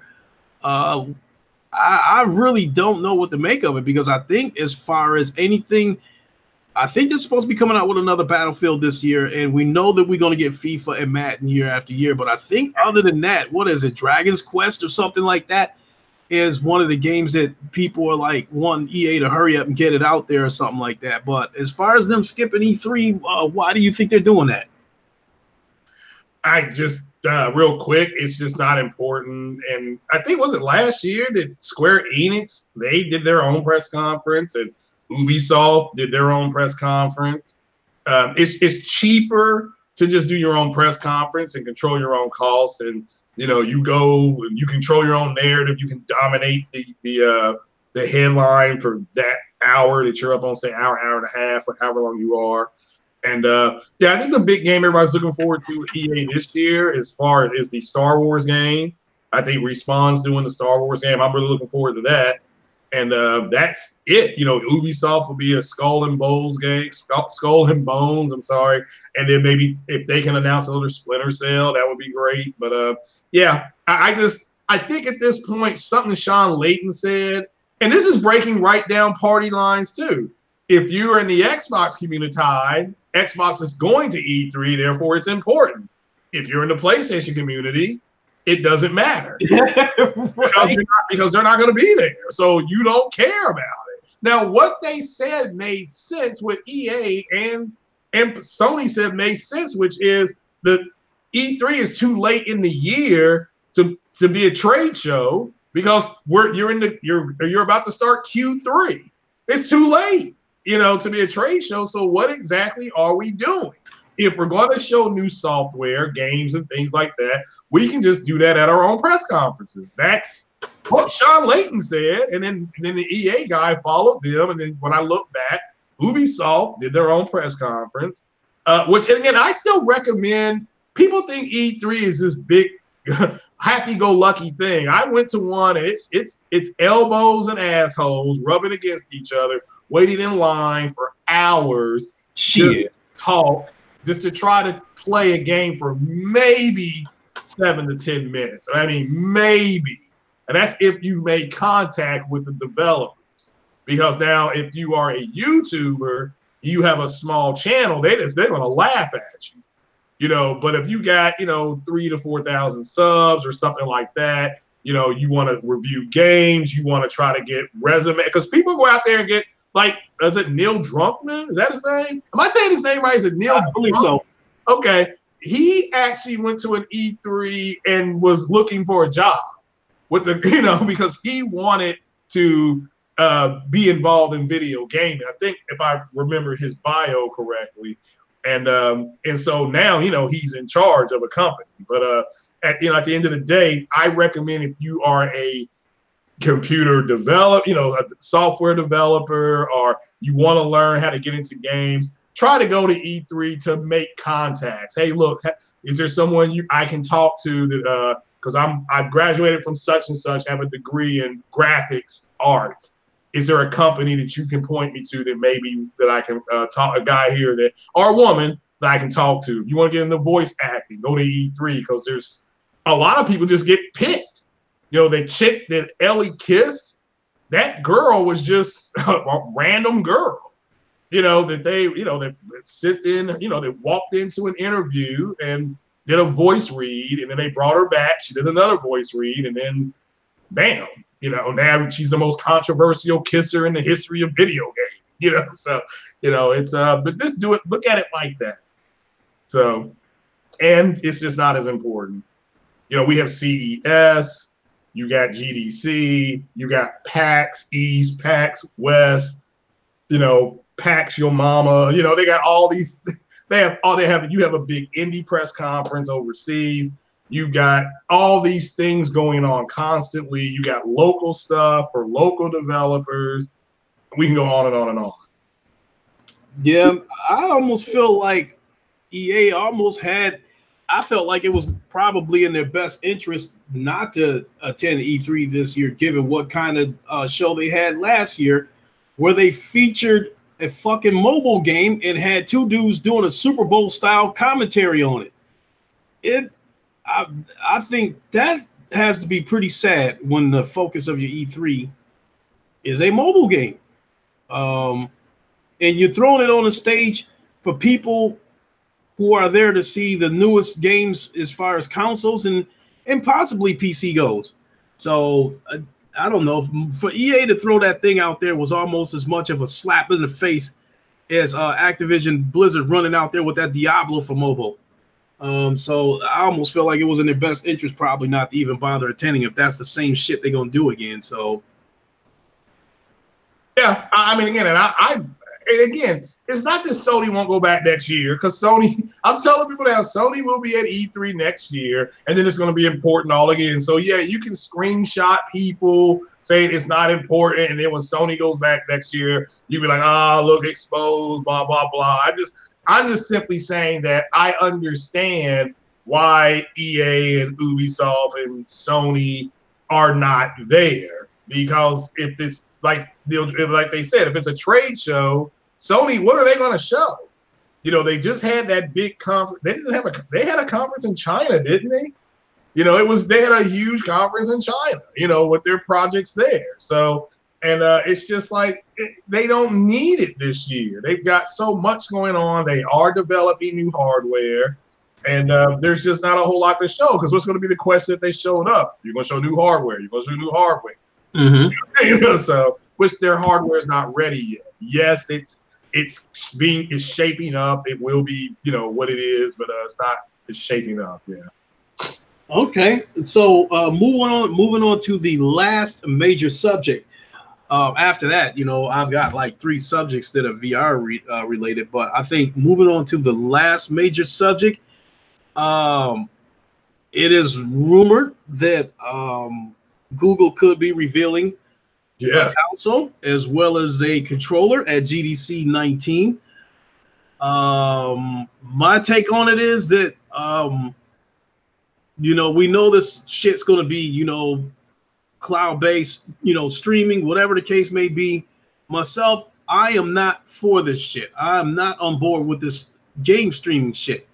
But if they're going to go ahead and go forward with this and make it the future, everybody do it, because I want the competition to be so fierce that they would have to give this shit away for pennies on the dollar to get people to get on board with it. You know, I want to see a situation where everybody has to do what Microsoft is doing and offer memberships for $1 a month or some shit like that. I think that's the only reason why Microsoft can sell Game Pass memberships, is when they throw that shit $1 for 30 days or 2 months for $2 or that kind of shit. I think if it wasn't for that, Microsoft wouldn't really be selling that many Game Pass memberships. They wouldn't be giving you all these, you know, they wouldn't be so quick to jump out with these user engagement numbers. You're right. I mean, you're right. I mean, you don't.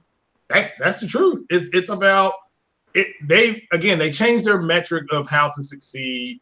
It's now the Hulu Netflix thing, which I think is complete horseshit. But that's what they're doing, and this is what I was saying months ago. Because people were saying it wasn't going to happen and things like that. I'm like, look, this is what they're doing. You either can get on board with it, you know, at the bare minimum, see what it does, because it could come out and be a big old turd. I mean, we just don't know. So, but I get the feeling if Google is confident enough to go out there and show a device, okay, you know, so it must be working. They've got it to work. So let's see what it looks like. Let's see what improvements they can bring upon it. And whichever one gets out the door at $99.99, that's the ones who have the inside track. Long term, maybe not on the short run, but on the marathon run, they got the huge inside edge. So we'll just have to wait and see. I mean, people have said, you know, one of the funniest things somebody in the Xbox community said to me is, well, if Google does this, what games are they going to have?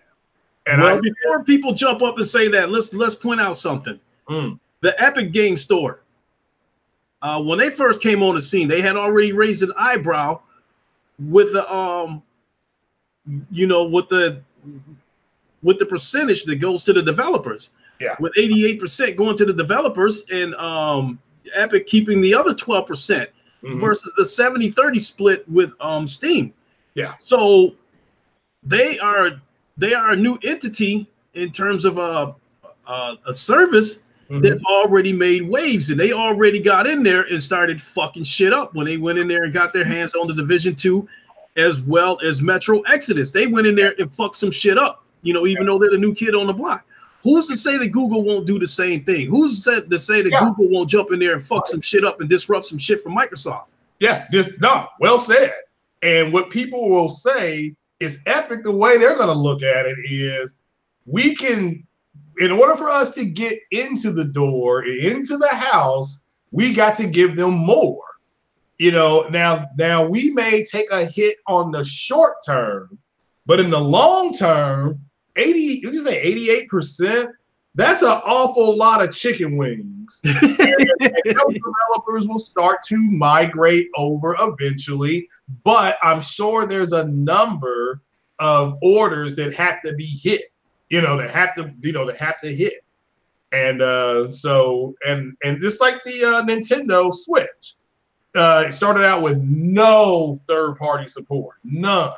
But it always was going to get it, but there were benchmarks each developer needed to see. Oh, it was probably like, well, when you all get to 7 million, we'll make it. We'll export our game. If you get to 4 million, we'll export over. But we want this much of a cut. Nintendo was like, okay. So it's just you set benchmarks for them, and that's what's happening now with Epic. I mean, it wouldn't shock me this year to see Epic get more stuff. Especially what they call the indie games, the smaller games. You can expect a lot of those games to start migrating over, because that's just, just the way it's going to be. So I love it. Yeah, I love competition. This is a capital, this is the United States, where this is a capitalist society. And yeah, you can rip people like that great line in Grand Theft Auto 5, where did Michael say to Franklin, go to school and get a degree, and you can rip people off for a living, and it's, and not go to jail. It's called capitalism. It's a great line, I love what Epic's doing. And you're right, Google could get in there, and they're not in there to be look, I'm telling you guys right now, they're not in this to be nice and jump up and down and, give out balloons and, they're in there to cut Microsoft's throat because they're their competitor. You're our closest competitor. We have a search engine, so does Microsoft. Well said.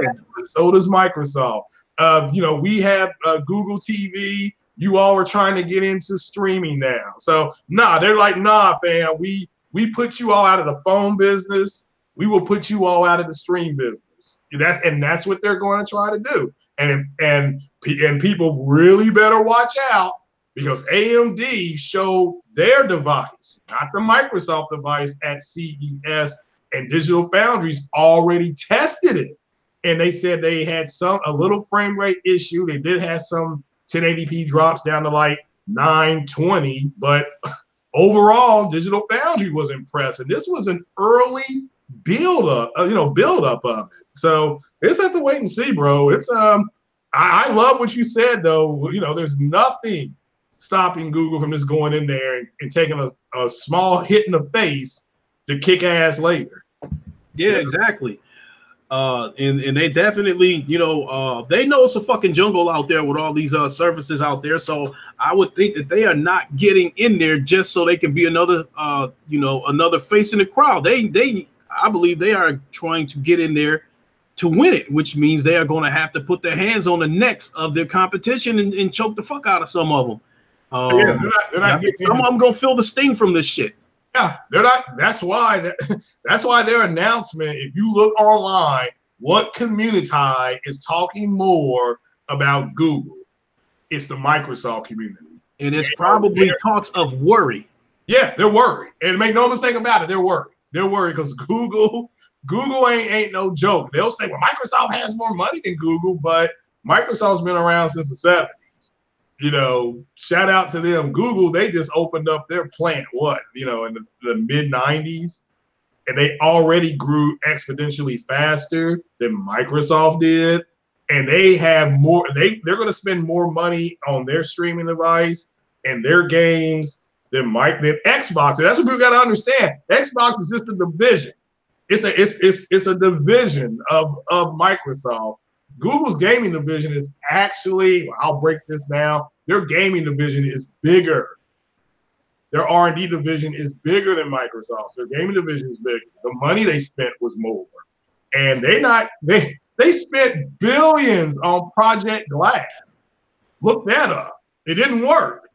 But they're like, oh yeah, well, we spent all that money, it didn't work. But just like Microsoft, gaming, I believe, is not the bulk of their business. Am I right? No. With Google? Yeah, Google's main thing is search. Right. So just like Microsoft, if the gaming division struggles, they can take that hit and still bounce back from it. If Sony's gaming division were to take a hit, the ship's going to tilt a little bit. Yeah, they're going to take a hit. It's just a matter of what it does. Like I said, and then the price out the door. If Google says you can pre-order now and for $99.99, guess what I'm doing? I'm clicking something. I'm paying something late to get their device. Period. Yeah. So they're not going to half-ass it. I know they're not going to half-ass it. Yeah. So do you think that if Google reveals a console at the GDC, if they give us a launch price, do you think it will be something competitive to the all edition Xbox, or do you think they will launch it at a lower price to try to undercut that? Because Microsoft's got Microsoft got new problems. They got more than Sony to deal with. That's why I felt like Microsoft, by dipping into this games as a service and this cloud-based gaming shit, they might have jumped out of the frying pan and into the fire, because in the console market, they only had Sony to deal with.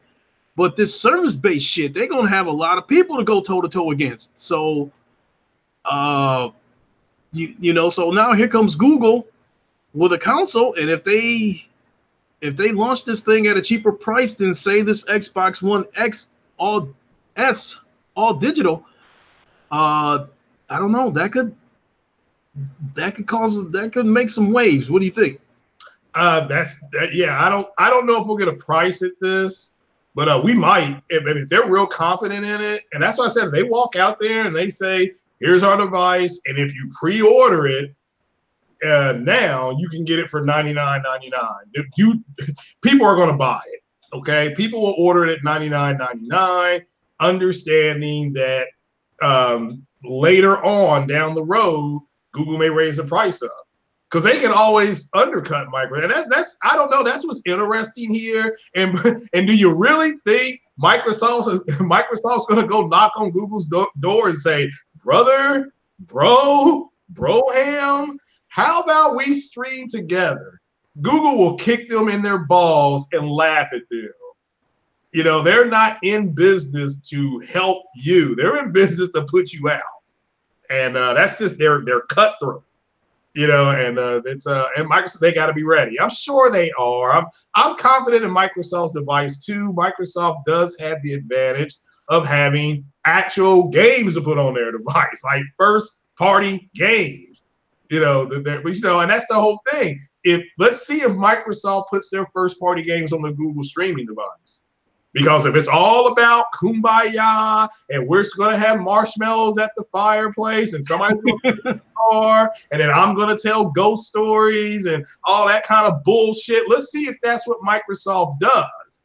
Because according to the Xbox community, that's what they're doing. So let's see if Microsoft comes out with, let's see if Phil Spencer and Sergey, the guy that runs Google, let's see if they come out all together and hold hands and they're jumping up and down. Oh, we're streaming and Microsoft's going to put games on our streaming device. Yay! Let's see if that really happens. Because when it doesn't happen, I'm going to ask for answers. I want answers.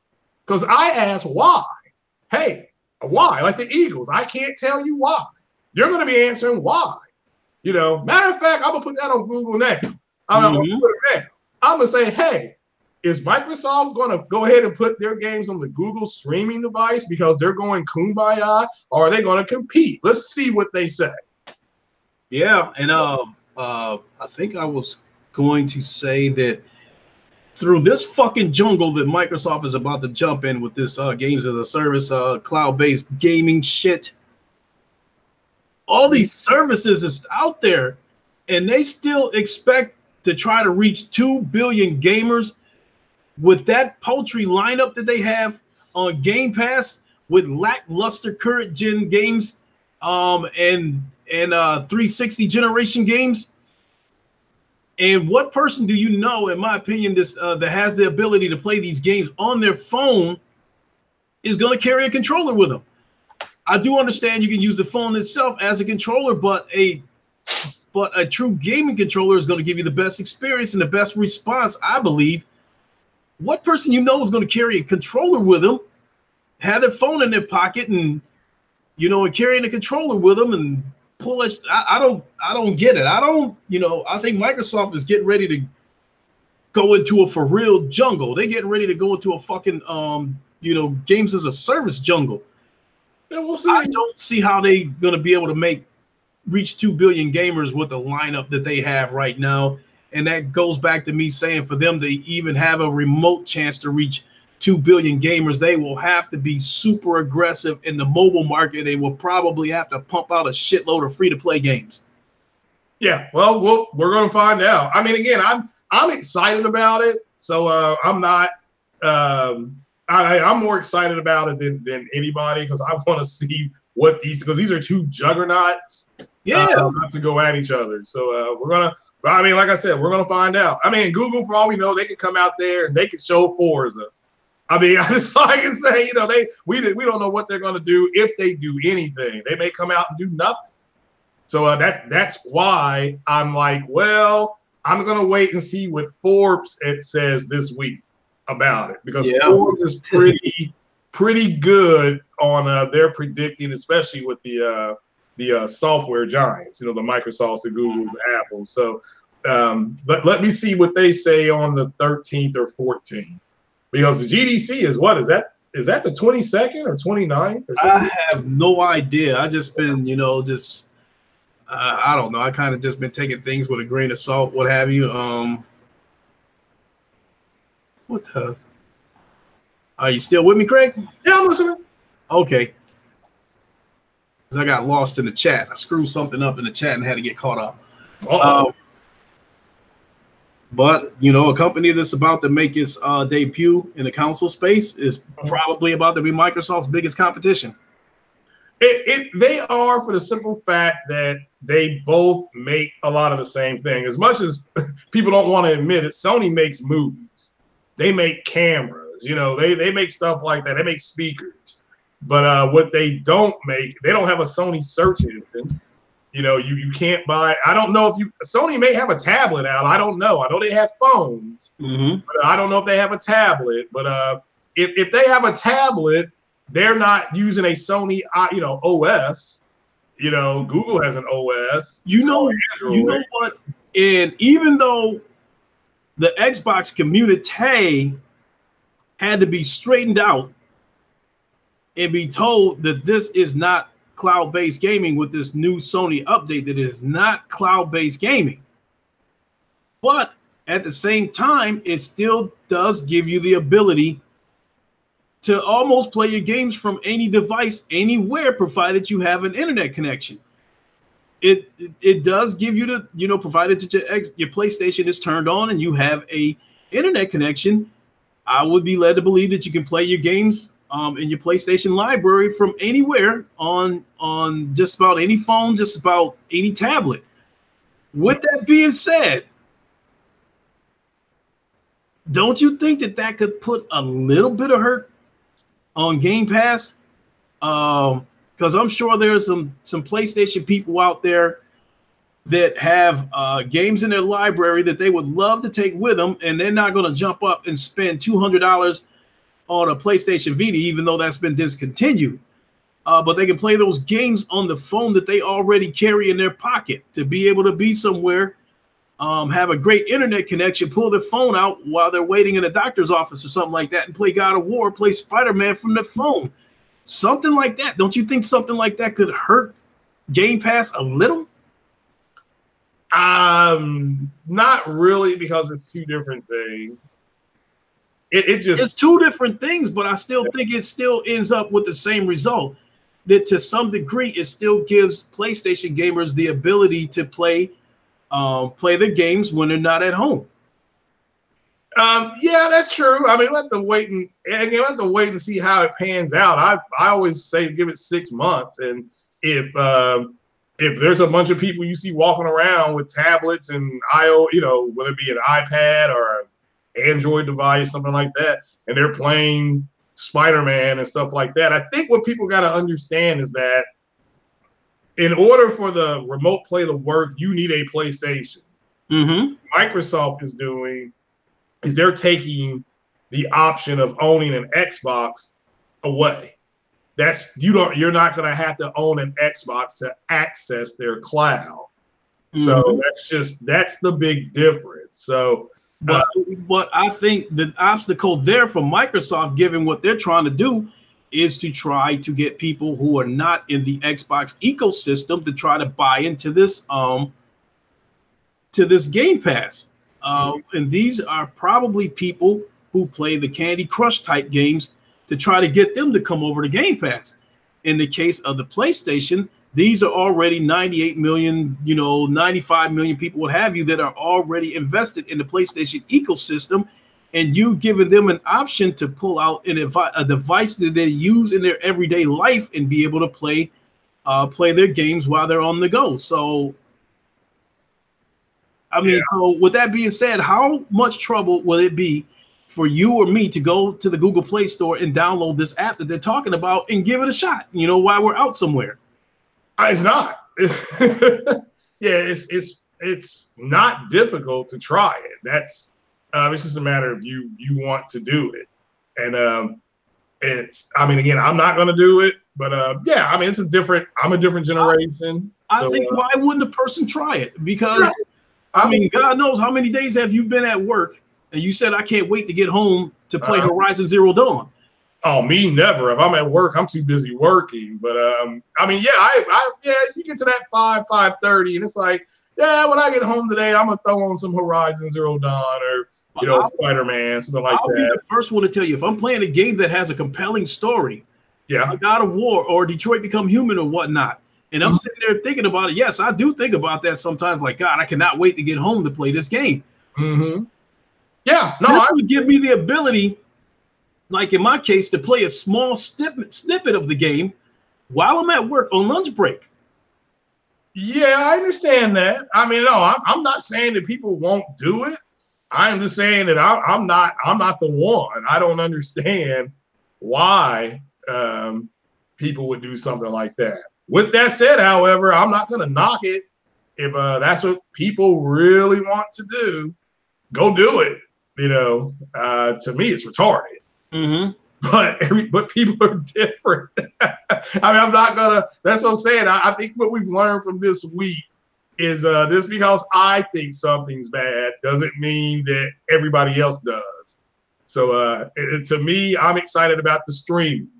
Shout out to Puerto Rock and J-Dub City. They don't think it's going to work. I mean, they both have said it. So I'm like, well, I'll wait and see.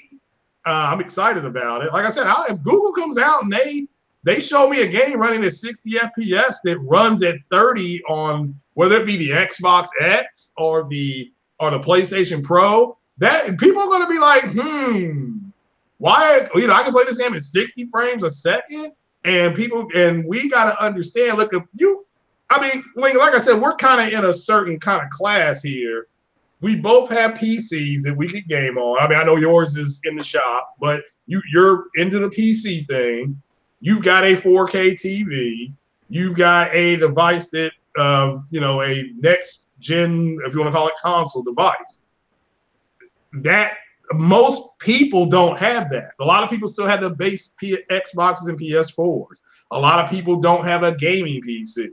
Most people don't have 4K TVs. They still have the 1080p TV. So that's Google's audience. They're like, look, we're not going to worry about 4K. Forget about 4K because most people have a 1080p TV anyway. So we're going to have our games run 1080p. You know, the consoles have about 80% of their games running at 30 FPS. We're going to run our games at 80. You know, so that 80 at 60. So that's their selling point. And we're going to be cheaper than the Xbox X, S, and PS4 and PS4 Pro. There's your selling point. That's it. That's what they sell. They sell the convenience. They sell that we're Google. They sell that you'll be able to buy this at Target, Best Buy, Walmart. We'll have an 800 number if you got problems. You can talk to a human being. That's service. They're going to sell you that, and we're going to have to see how much it's going to be. You know, that's all I'm waiting on. It's not that I'm not interested, because if they walk out there, and I'm saying and they say, look, this is $99.99 pre-order right now, I'm buying it.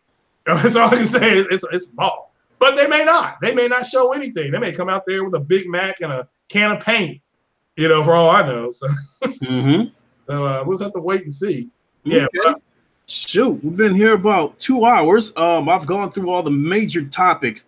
I've got about 3 more topics that are very small and they are VR related. I will shoot right through them. But you know, at any given moment, if you want to chime in on it, feel free to cut me off and give me your thoughts on it.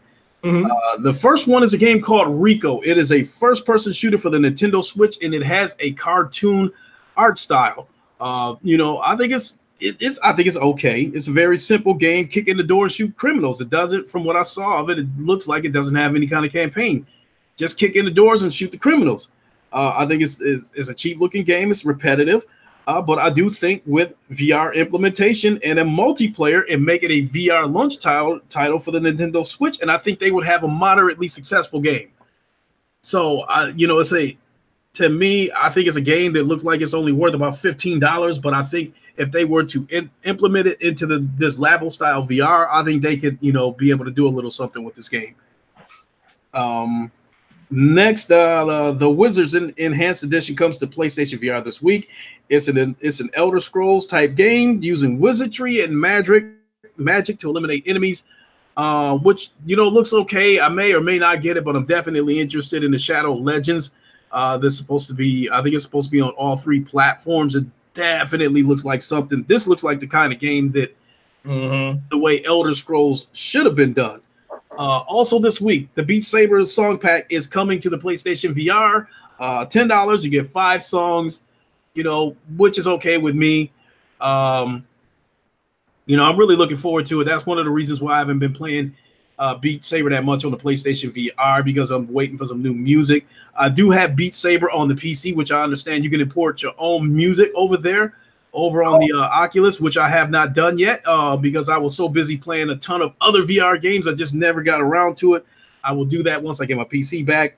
Also, we have Rise, Race the Future. It is a VR-supported Forza Horizon type racing game. It's currently available on Steam and is being developed for the Nintendo Switch. The developers received an okay to bring the game over to the PlayStation VR, but they have not bought a dev kit yet, so it is uncertain whether it will make it to the PlayStation VR.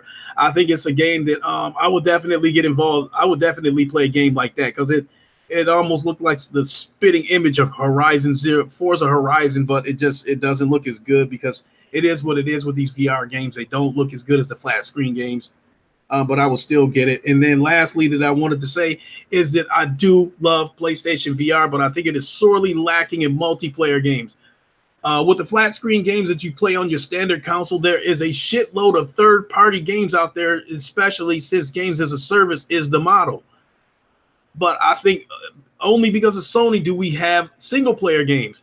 I think over on the other side with the PlayStation VR, you have a ton of single-player games and not enough multiplayer games, and I think that's something I'm hoping that Sony's going to step the game up with before this generation is up. I know we're going to get more multiplayer games next generation because they're going to build I would like to think they're going to build the PlayStation VR to be able to accommodate that. But right now, yes, PlayStation VR is sorely lacking in multiplayer games.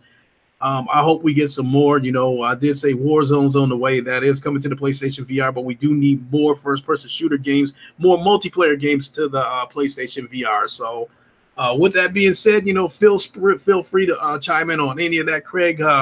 If not, I'll be ready to close shop here pretty soon. Oh, yeah, like I'm really happy the VR is doing well. Whether you have the Vive, the Oculus Rift, and or the PlayStation VR. Have you been able to play Elite Dangerous yet in Oculus? Yes, I have. What'd you think? I jumped into a quick match, and basically, I was in a spaceship, flying through a city that looked like something right out of the movie Blade Runner, and and I was shooting at other ships. It was okay. But I can't pass fair judgment on it because I have not gotten into the game yet. Mm-hmm. I have not played the flat screen version of this game. I have only monkeyed around with the VR version of this game.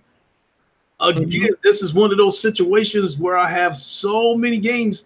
Now that I have a PC, I have so many games on both the PC in VR and the PlayStation VR that I've got too many games and not enough time to play them. Yeah, I can appreciate that. That's all I can say. I can appreciate that. Because without a doubt, let me respond to a couple of people real quick. Joystick Guru, I will definitely friend you after this is over, and then we can hook up and do the party chat afterwards. I also wanted to say, I think it's Jemiah Dixon. I want to say what's up to him. I saw he came in there a while ago, so shout out to Jemiah Dixon. Shout out to El Matador. He came in there a while ago, and I didn't say what's up to him. I normally try to say what's up to everybody as they come in. So I missed them a while ago. So shout out to those two. Yeah. Shout out to everybody in the chat. Hit that like button. And got the little, guys. El Matador, how you doing, brother? There's Jemiah Dixon. He did pop in there. So Rudy Legend said, I'm starting to sound like the Black Halo Storm. I may change my name to that on Twitter. You know what? Halo Storm came into one of my chats before. Mm-hmm. I know him. I know about him. I know about that. I know about that ring-a-ding that you had with him. Uh-huh. Didn't Ryan go at it with him once too? Maybe. I'm not for sure. But I'm well aware of that. He came into my chat. I was aware he was in the chat. And I said, hey, as long as he doesn't say anything racist or any kind of shit like that, he can stay, Same thing with Uncle Bumpy that's been in a few of my chats. People have said some things about him. I've never seen it. So I was like, hey, the dude ain't causing a problem, therefore he stays.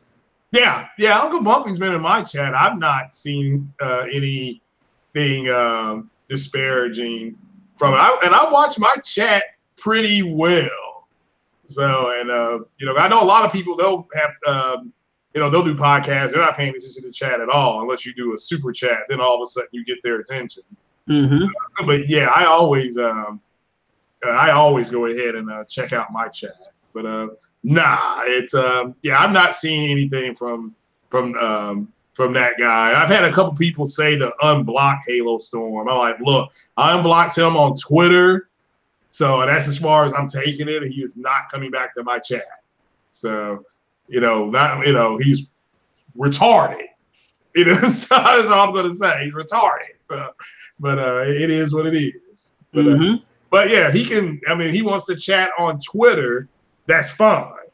So it's it is what it is. So, but yeah, I agree with you. Yeah, you got to keep an eye on your chat every once in a while. But yeah, Uncompetitive's here. Shout out to him. CrossFit Warrior. Shout out to CrossFit Warrior. So, Grudy Legends was happening. So, what's happening? Mr. Paul, you said will Sick go live? I really don't know. I mean, there was some discussions yesterday in the Twitter, but it's not my place to say it. You know, he may, rearrange a time slot or something like that. That's for him to, say what he's going to do. So I don't know whether he's going to go live or not. Yeah. He stopped over at my early morning podcast yesterday, so he was up. So shout out to Sick Humor on that. Yeah, like I said, today I'm gonna be playing games. It's Sunday. It's a nice day. I am gonna clean my kitchen and stuff like that. But a little spring cleaning. We're supposed to be in the 60s today and sunny finally. Wow, I think we're not gonna hit. I don't think we're gonna hit 60 around here until Thursday, but it will be welcome. Because it's been snow day after day after day. It was like every day I wake up in the morning and see my car covered in a blanket of snow and get tired of seeing that shit. Well, we had snow Friday. We had rain all day yesterday. Today it's sunny. And, it was the start of daylight savings time, which I did forget, because it's 11:19 and my clock up there is telling me it's 10:20. So, Whoa, today's the day we're supposed to turn our clocks ahead? Yeah, spring ahead. That's how I always remember it. Spring ahead, fall back. So it's really 11:20. So everybody, if you forgot that, so go ahead and set your clocks down. Well, I mean, the only clock around here that I have that's not connected to the internet is the alarm clock in my bedroom. So I will definitely have to update that, because if I leave it sitting where it's at, then I'm going to fuck around and be an hour late for work tomorrow. Yeah. I woke up today. It was technically it was 7 o'clock, but I woke up, it was 8 o'clock, and so yeah, I gotta change the one on my oven. I have to change that one too. But yeah, it's daylight savings time, ladies and gentlemen. Now let me make this clear, because this is live from Wakanda. We would not have to do this if we just used the calendar that the Native Americans use. That's because they didn't want to use their calendar. Europeans didn't want to use their calendar. They came up with this bullshit we're using now. So daylight savings time. So we just use what the natives said. We wouldn't need to use daylight savings time. Oh shit! With this leap year and all kinds of other things they've thrown in to try to supposedly like balance night and day and that kind of shit, I begin to wonder, like, with the kind of weather we've been having here in Michigan, I'm beginning to wonder what month it really is. I mean. Because I mean, like, we didn't start getting snow consistently until almost Christmas here, and now here it is. Spring is a couple of weeks away, and we get snow every single day. You think it was still January the way we're still getting snow. So I'm beginning to wonder, with the so-called leap year and the minutes and all that kind of shit that we supposedly lose every year, whatever the case may be, they're telling us today that is really March 10th, 2019. I'm beginning to wonder if it's actually January 4th. Well, yeah. Well, like I said, if you look at according to the natives calendar, it's still February. It's like early February, according to the Native American calendar. So, because they don't use, like, if you go to a Native American reservation, they don't use any European anything. They don't use their clocks. They don't use shit like that, so they will like if you're out there today and it's daylight, to them it's still regular time. They're not going to say, well, we got to move our clocks back, because I think they tell you it's 383 days moon cycles, but anyway, yeah, that's a different podcast. But yeah, so Grudy said the Earth is slowly turning from its axis. Yeah, we're moving closer to the sun. We're tilting towards the sun. So that is true. But yeah, I need to get Firewall, and I need to go ahead and eat my brunch. And so I will. I know we're about to shut it down, so I'll go ahead and let you continue. I know you're still rolling on your VR thing. Well, I have to adamantly stress that if you're going to get Firewall, it defeats the purpose of getting the game if you don't intend to get the aim controller. The gun controller? Yes. Yeah, I'm about to get all that. Yeah, it'll probably be a summer thing, though. It is bundled. And I think you can buy it for $80. Oh, that's not bad. The game sells for $40, and the controller sells for $50 if you were to buy it separately. Again, I think the aim controller, in my opinion, is what makes Firewall the best first-person shooter game in VR, period. I'm just now starting to get used to this kind of shit that I have to do with Contractors and Zero Caliber and Pavlov and those kind of games over on the Oculus Rift. You have to hold your hands in this imaginary position as if you're holding the gun. I'm finally getting used to that kind of stuff. And those games are way more interactive than Firewall. I will admit that, but Firewall gives me a solid object in my hand, making it a little more, making my aiming a little more stable. So with that being said, I think I've never even attempted to try to play Firewall on a DualShock 4, and I wouldn't. If my aim controller were to take a dump today, I will not be playing Firewall until I get my hands on another aim controller. That's how important it is to me. Yeah, no, I definitely got to get into that. Yeah, I got to get the VR more of a run, but it'll be after the Division and MLB The Show and Days Gone, and which puts me right in the middle of summer, and which is exactly when I can start doing some VR stuff. So, Jemiah Dixon, I believe you cannot use the aim controller on the PC. And even if you could, any of the VR games that's out there, I think the developer would probably have to add support to it, which I just don't see. Yeah. Mr. Pyle, no, I did not hear anything about any rumors of Anthem going to the Switch. That never entered my mind because Anthem, I probably say is one of the best looking games, one of the best looking third-party games out there. And, natively, I just can't see how the Switch would be powerful enough to handle a game like that. Yeah. Yeah, I mean, it's, hell, the consoles can't handle it now. Well, I mean, the Xbox X is struggling, but I understand that the PS4 Pro is kind of the place to be playing that game. And I just tell people, look, performance, when you're going to be on, if you're going to play these always online games, you need to go where the performance is better, not where the graphics are better. So that's just reality. I don't know why. I mean, if they're going to do the Halo game on PC and make it cross-play, some of the arenas, it's going to have to run either 30 in the arenas locked or 60. I don't know what they're going to do. So I know I'll be playing the campaign. I've never played Halo online. To me, that's retarded. Just give it to me campaign style. Because the original Halo game was all about the campaign. So we'll have to wait and see. It's no big deal. Lastly, before we get ready to wrap it up, let's see here. Jemiah Dixon, you said I see a couple of workarounds, but no full support. I will be in touch with you through Twitter to find out what those workarounds are, because if I can use the aim controller on the PC, I would gladly welcome that. With that being said, it's just about time for me to meet up with King T'Challa and discuss what our next course of action will be. So with that being said, I'm pretty much ready to wrap this up. If you want to shout yourself out before my guards escort you to your shuttle, would be much appreciated. Yeah, this is Craig Harris, and this is live from Wakanda with Lincoln Clay. And shout out to everybody that's listening. And just watch for some live streams from Lincoln later today and myself here shortly. So shout out to everybody for coming out, rocking it out with us this morning. And you all hit that like button, and you all stay blessed and keep it game. Without a doubt. Bad to the Bone. Shout out to Bad to the Bone. Thanks, Lincoln and Craig, for getting me through my work shift. It's been my pleasure.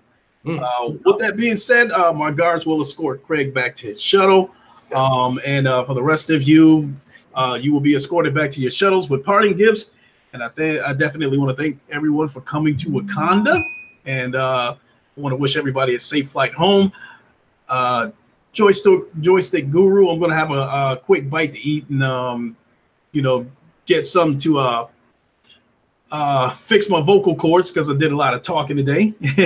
And I will be in touch with you shortly. And we can talk VR, play firewall, whatever you want to do. So I will be in touch with you shortly. With that being said, I want to thank everybody for coming to Wakanda. I want to thank my guest, Craig Harris. As always, it's always a pleasure to have him here in Wakanda. And we will see you in a little while. So with that being said, let's see here. Craig has already, his shuttle has already taken off. But I also want to remind everybody to tune in this afternoon at 3 p.m. Eastern for the PlayStation Legion with JTech TV. I will be on that panel. And you look forward to seeing you guys there. And we will catch you all later. Thanks for coming to Wakanda. You guys have a good one.